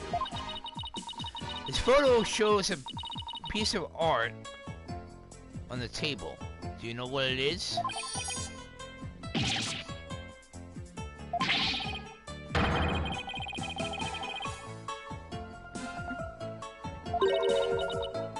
Mr. Court's artistic sense?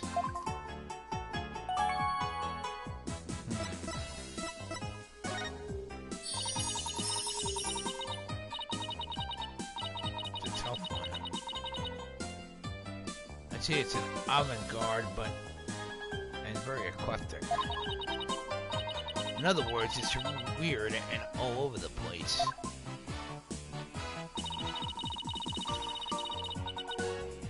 Come to think of it, that strange-looking painting in the art room was one of Professor Court's works, wasn't it?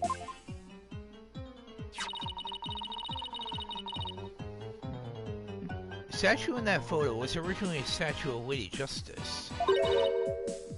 Lady Justice? Professor Court had planned in placing it on the judge's bench in the lecture hall. The day before the mock trial, it broke while she was polishing it. She said she'd take it back to the art room and try to fix it somehow. So this is a statue in the proper state? Its proper state?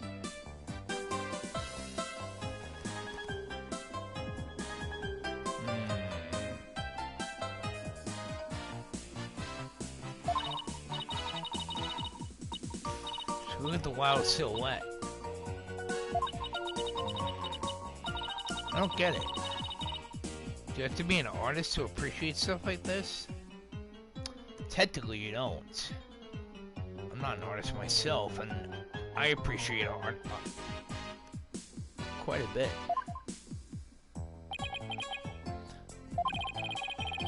The Lady Justice that you put back together on that stage.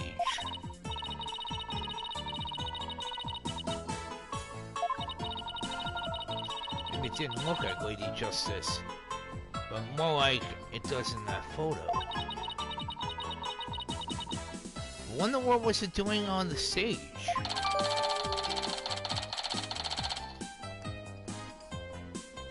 Lady Justice. It was found broken on stage.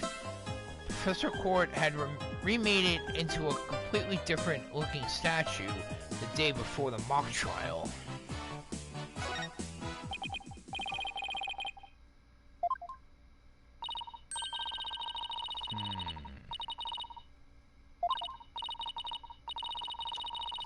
Got here.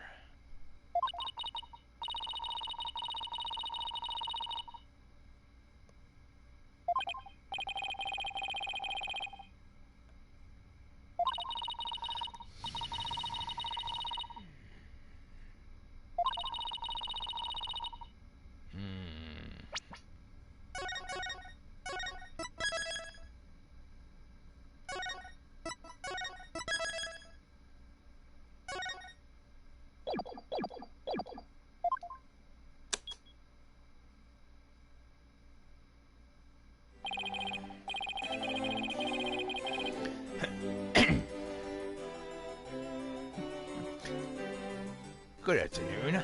I'd like to start by thanking you for coming here today.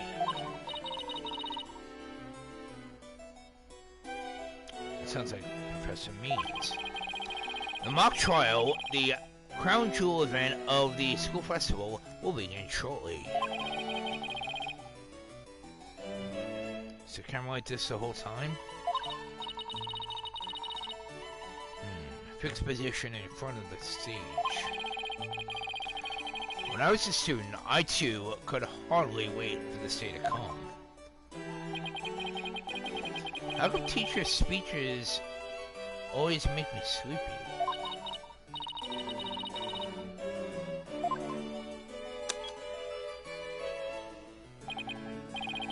Now, let the mock trial begin.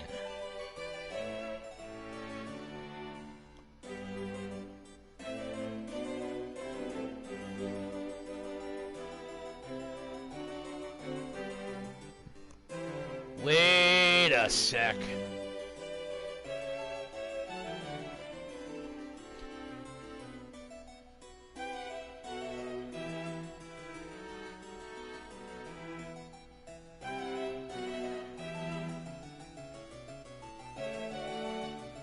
That's the 9:35.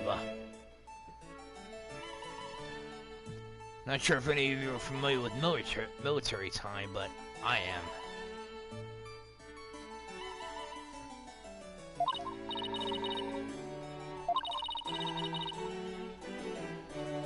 Why is Juniper so large in this shot? Looks to me like she cut right in front of this camera.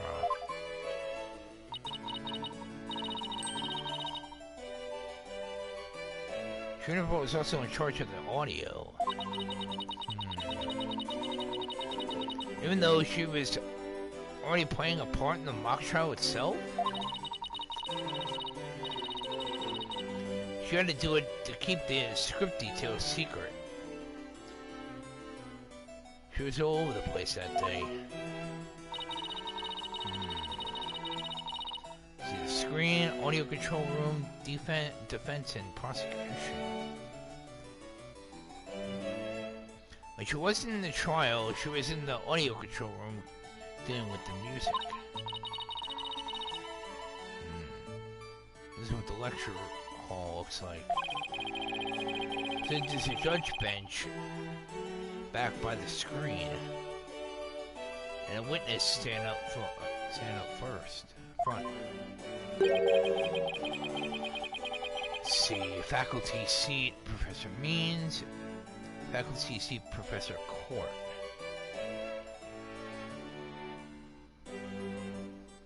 What about those balconies with the professors' names on them? The faculty seats. Professor Means and Professor Court were in charge of scoring the mock trial.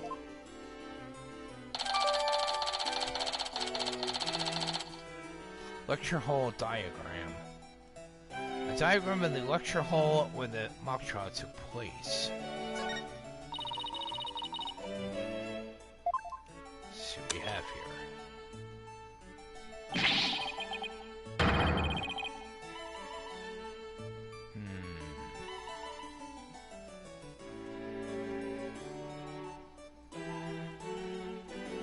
Okay, there's Miss Newman and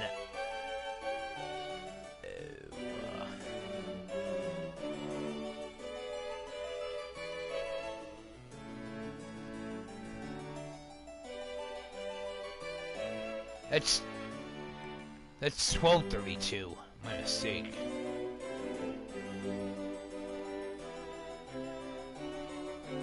So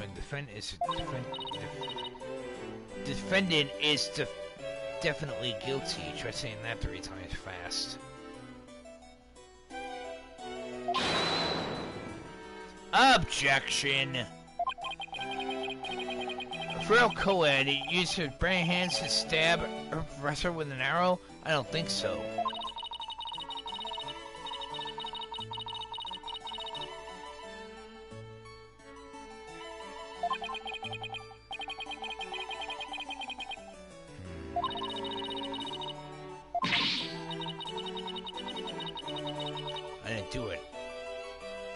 server breakdown and pretty much lost it.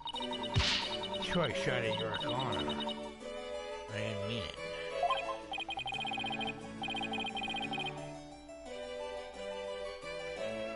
Wait a minute. Can you go back and play that scene again? Yes, it is.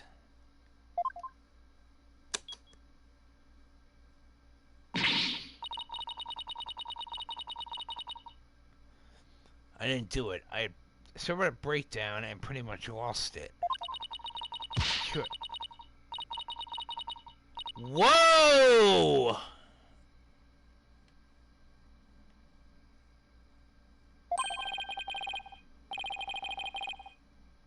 Let's play that one more time.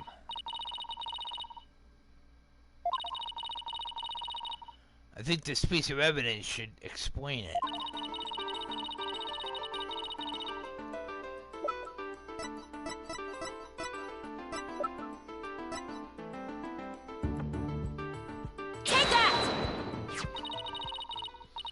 You remember this, right?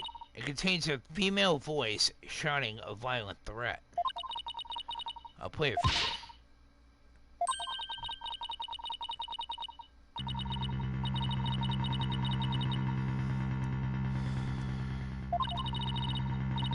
It's just a possibility, but if the voice on this tape is really a recording,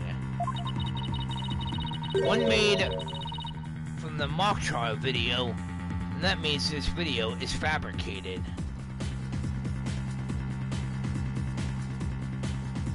The video and the evidence, that is.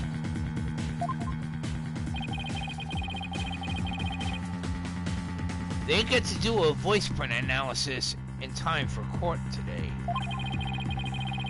That's why the gender of the voice became so important.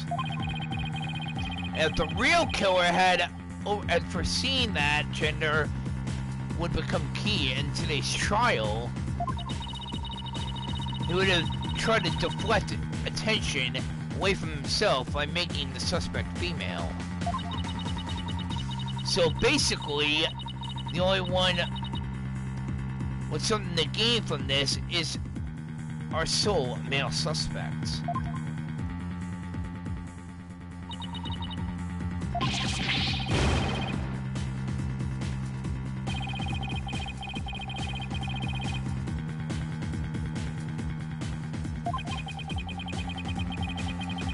It makes perfect sense that a student who took those words to heart would fabricate evidence. No need to get that tape analyzed as soon as possible. We need to get that tape analyzed as soon as possible.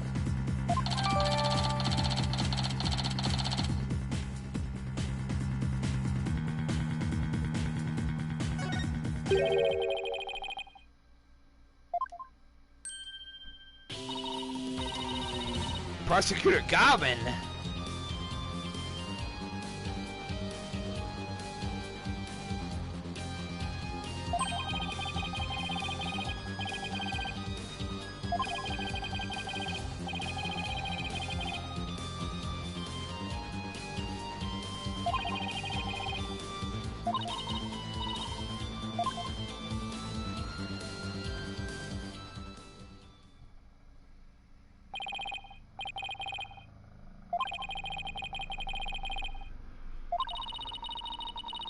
I think Juniper will agree that this is something that can prove her innocence. However, will her heart really be open to accepting it? She had to have known that this was what I had found.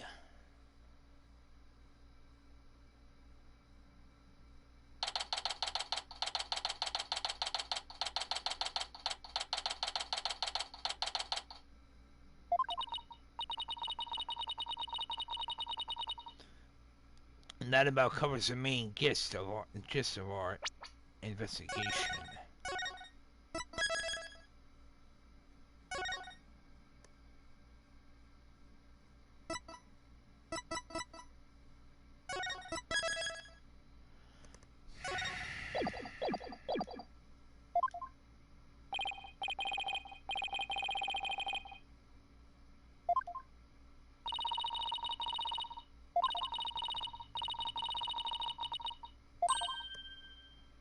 Juniper.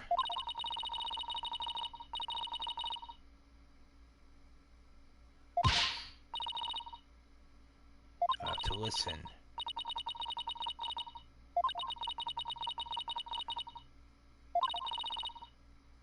Juniper, you promised.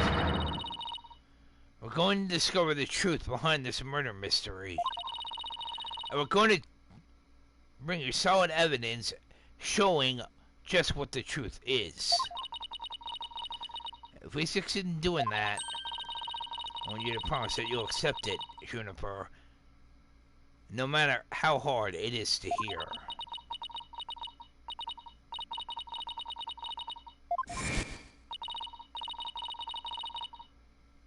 So please listen to what I have to say.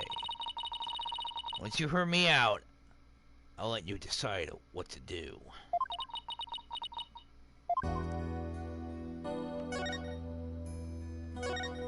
Suspicions about O'Connor. The voice in this recording has proven to be yours, Juniper. And in the mock trial video, we can hear you reading your line from the script. We're having both of them analyzed now, but from what I can tell, the voices are the same. And the only one who would benefit from faking the voice recording would be Hugh O'Connor. It doesn't make any sense. I mean, Hugh confessed in order to protect me. And this may sound strange, but his confession is a ploy to make himself look less suspicious. In other words, he was just pretending to protect you. Besides, his confession came after you and Robin had already confessed. If he hadn't confessed it right then and as well, wouldn't that have seemed a little bit suspicious?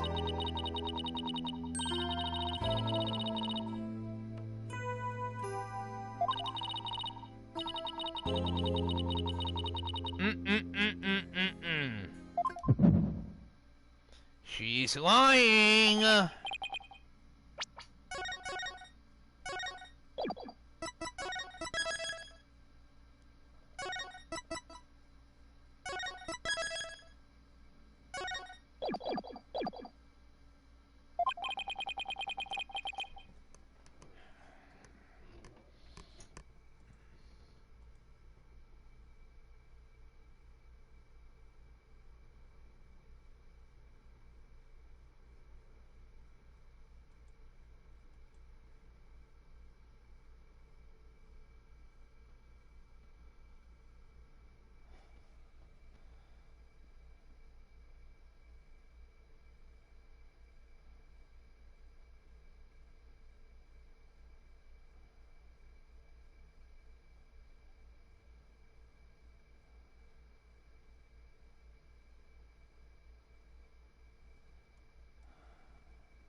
Did, but why?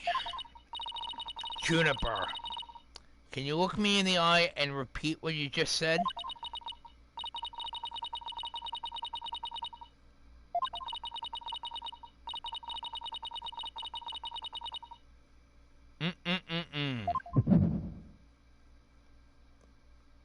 She's lying.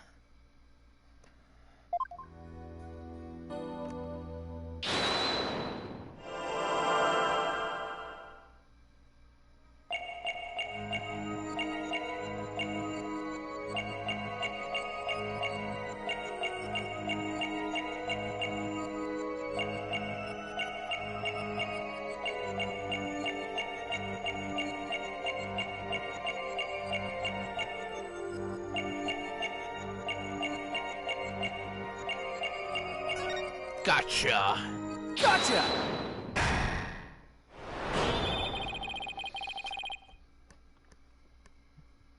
Juniper, you start coughing when you're under stress. You can't hide it from me, no matter how hard you try. When you said, "and never causes trouble," a cough escaped and made your scarf flutter. As for why you were stressed, it's because you were lying.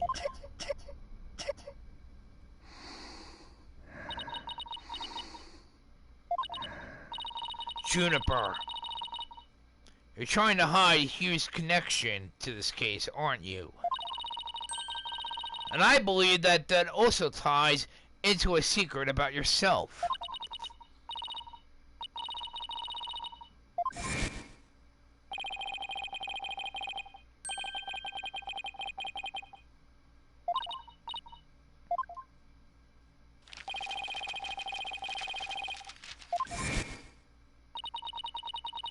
He ended their friendship after he found out about Judy's secret, which means Hugh must have felt betrayed by Juniper. She's the one who's got to be the snitch.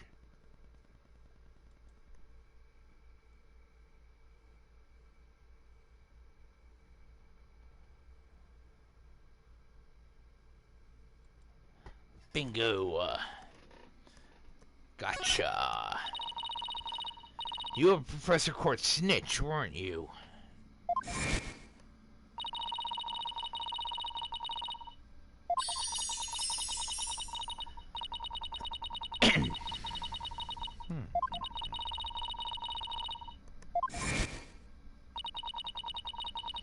And while fulfilling that role, you learned something about Hugh you'd never forget.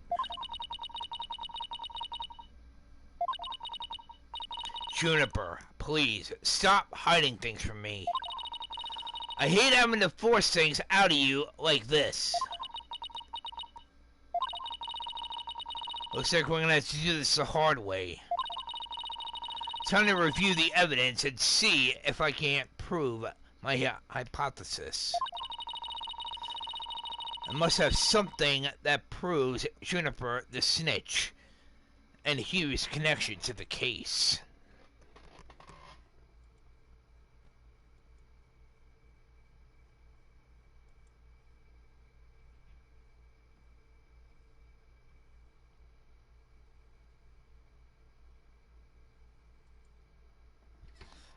Bingo. Gotcha. Take that!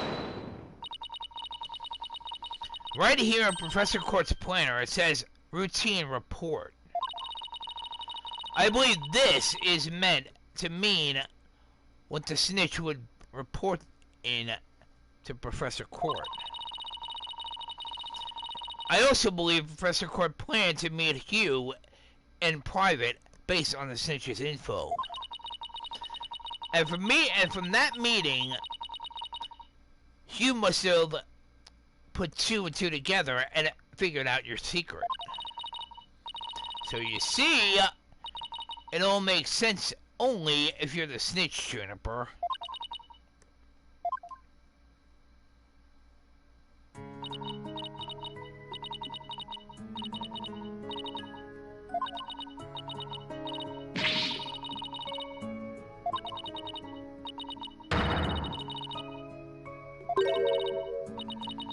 You did? Now this is surprising.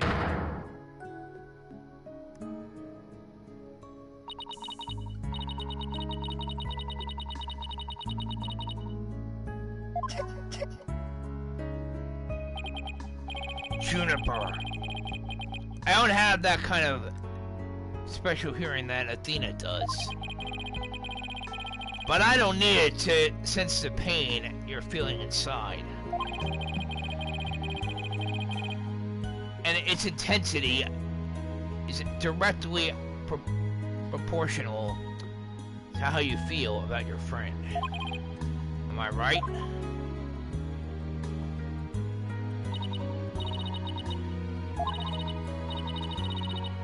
Please, Juniper, tell me why you suspected Hugh.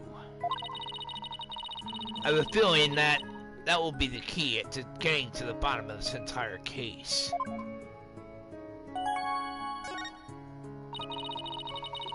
What exactly was your role as the class snitch?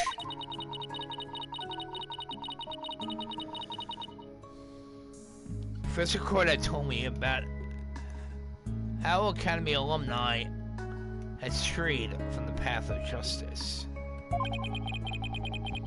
The dark stage of the law, huh? She didn't want any more of our students going astray like that. A few others in the academy shared her view.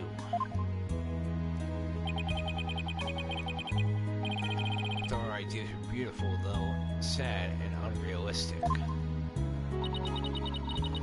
She asked you to be her eyes and ears, didn't she? I used to report her once a month about any wrongdoings I had seen or heard about.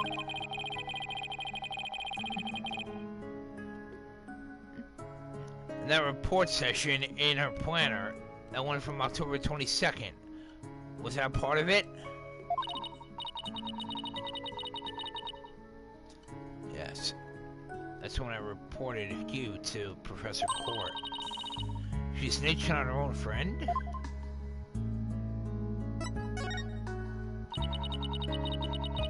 I accidentally heard Hugh talking.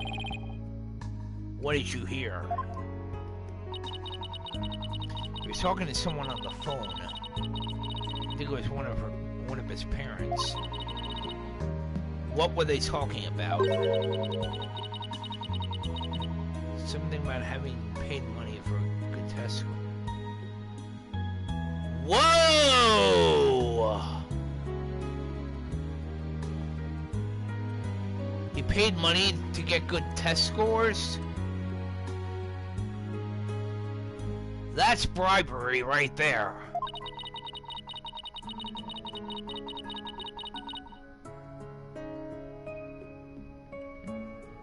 That would explain why he was so pissed. He was pissed at Juniper because she actually found out that he was actually committing bribery. I only overheard him talking, so I never did find out who the money was going to. Bingo! That's bribery. He was buying his way through school, and if that's the case, then that evidence that always seemed out of place might actually be about his secret. I thought so. I knew it.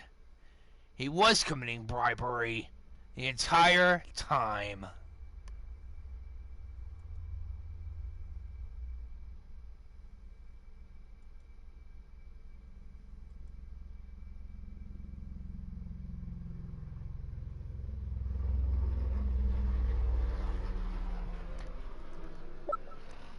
Which also means this. Take that! There you go.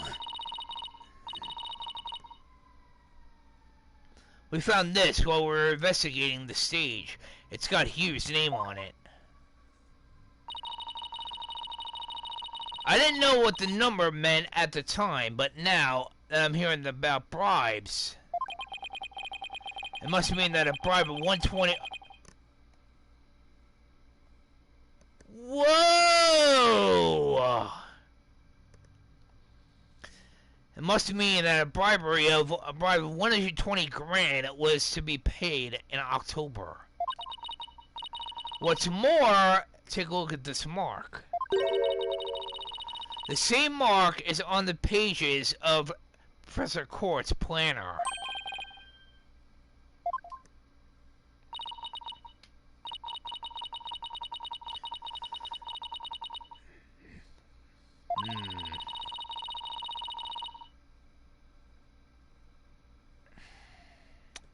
Yes, I do, Juniper. I think it was actually the victim herself who was actually taking the bribe money. just a possibility at this point, but it may have been Professor Cord herself.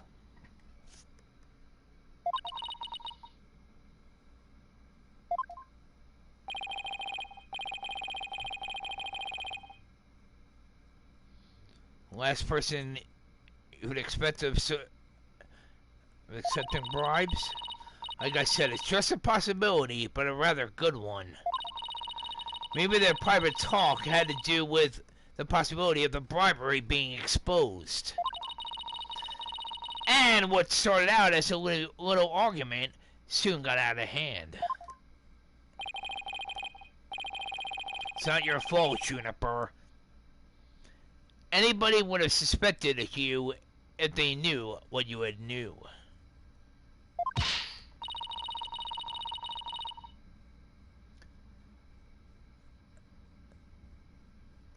That's a good point. I don't believe that alone would have driven him to murder. It's another reason why I suspected Hugh. You've got to be kidding me. It's another reason?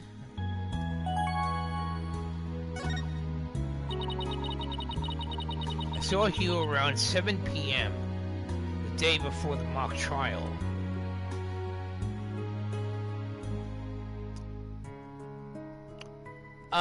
One moment, everyone.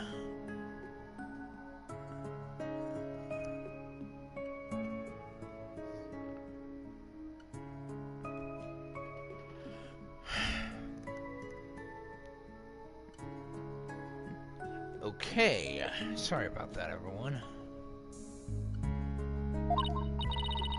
Oh, so she's finally ready to talk about that. When I saw him.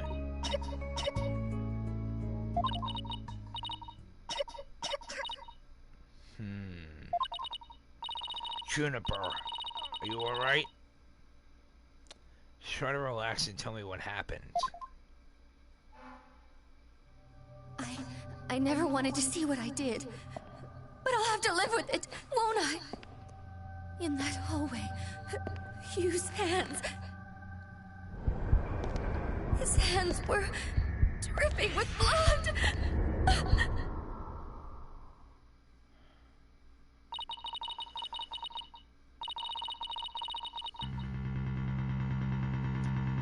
Whoa!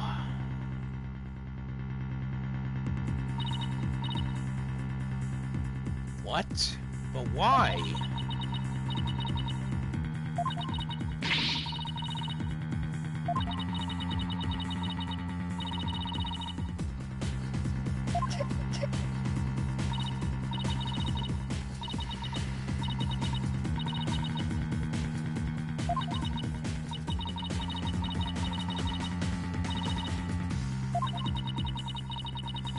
So she hit the fact that he saw Hugh, and she said she was at home. She went home at 6 because she wanted to avoid talking about what she saw. Juniper. Must have been terrible holding all that in. But it's gonna be okay. I am gonna get to the bottom of this. And that is my promise from one good friend to another. I'll be defending Juniper tomorrow. If that's okay with you, Professor Means.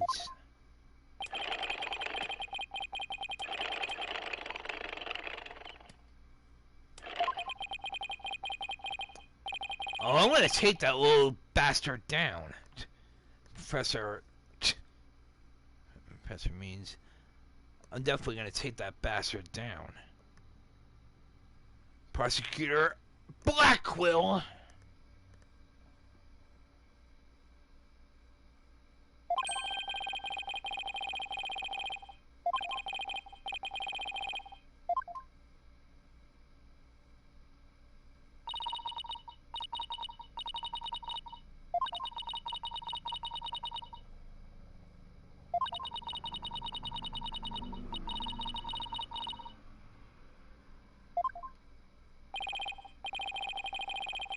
Don't worry. We already know that the prosecution's key piece of evidence is a fake. thanks to you, we already figured out the motive, too. We know what the motive is.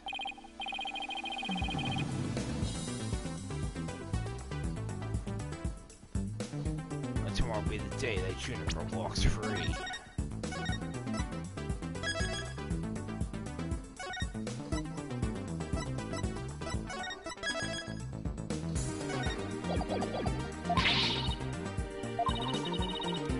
Wouldn't have it any other way. Should be all ready now. What could possibly go wrong this time?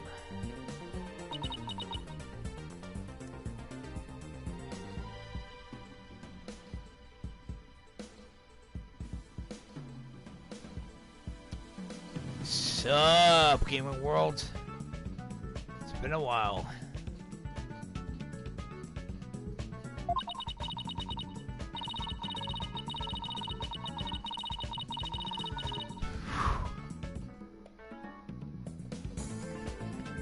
I've been dealing with injury. That's one of the main reasons why I've been doing a lot of streaming.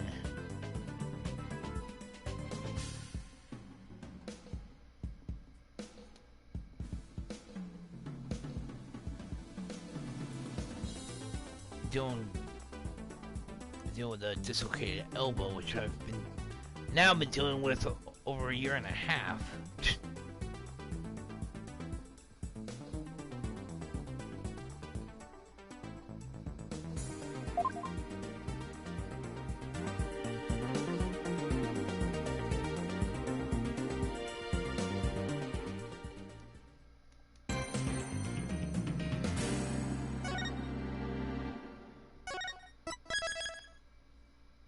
I refused to do the surgery because of my epilepsy. And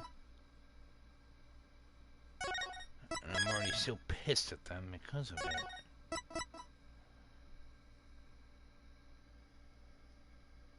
I think they might have figured out what's wrong.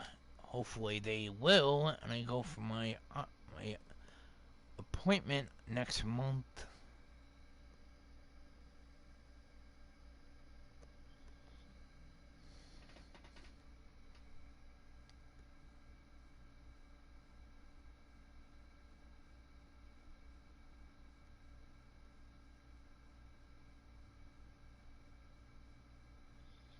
I don't blame you. I have a huge amount of videos on my main YouTube channel. Over 2,000 of them.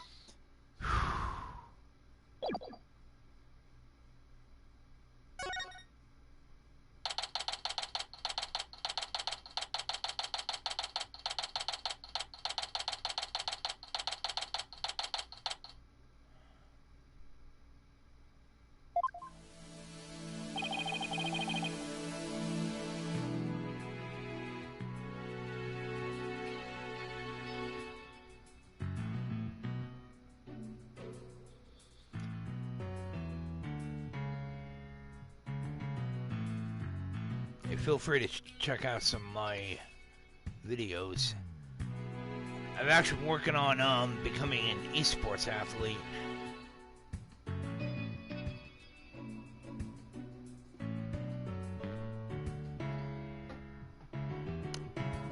Anyway, I'm all for today.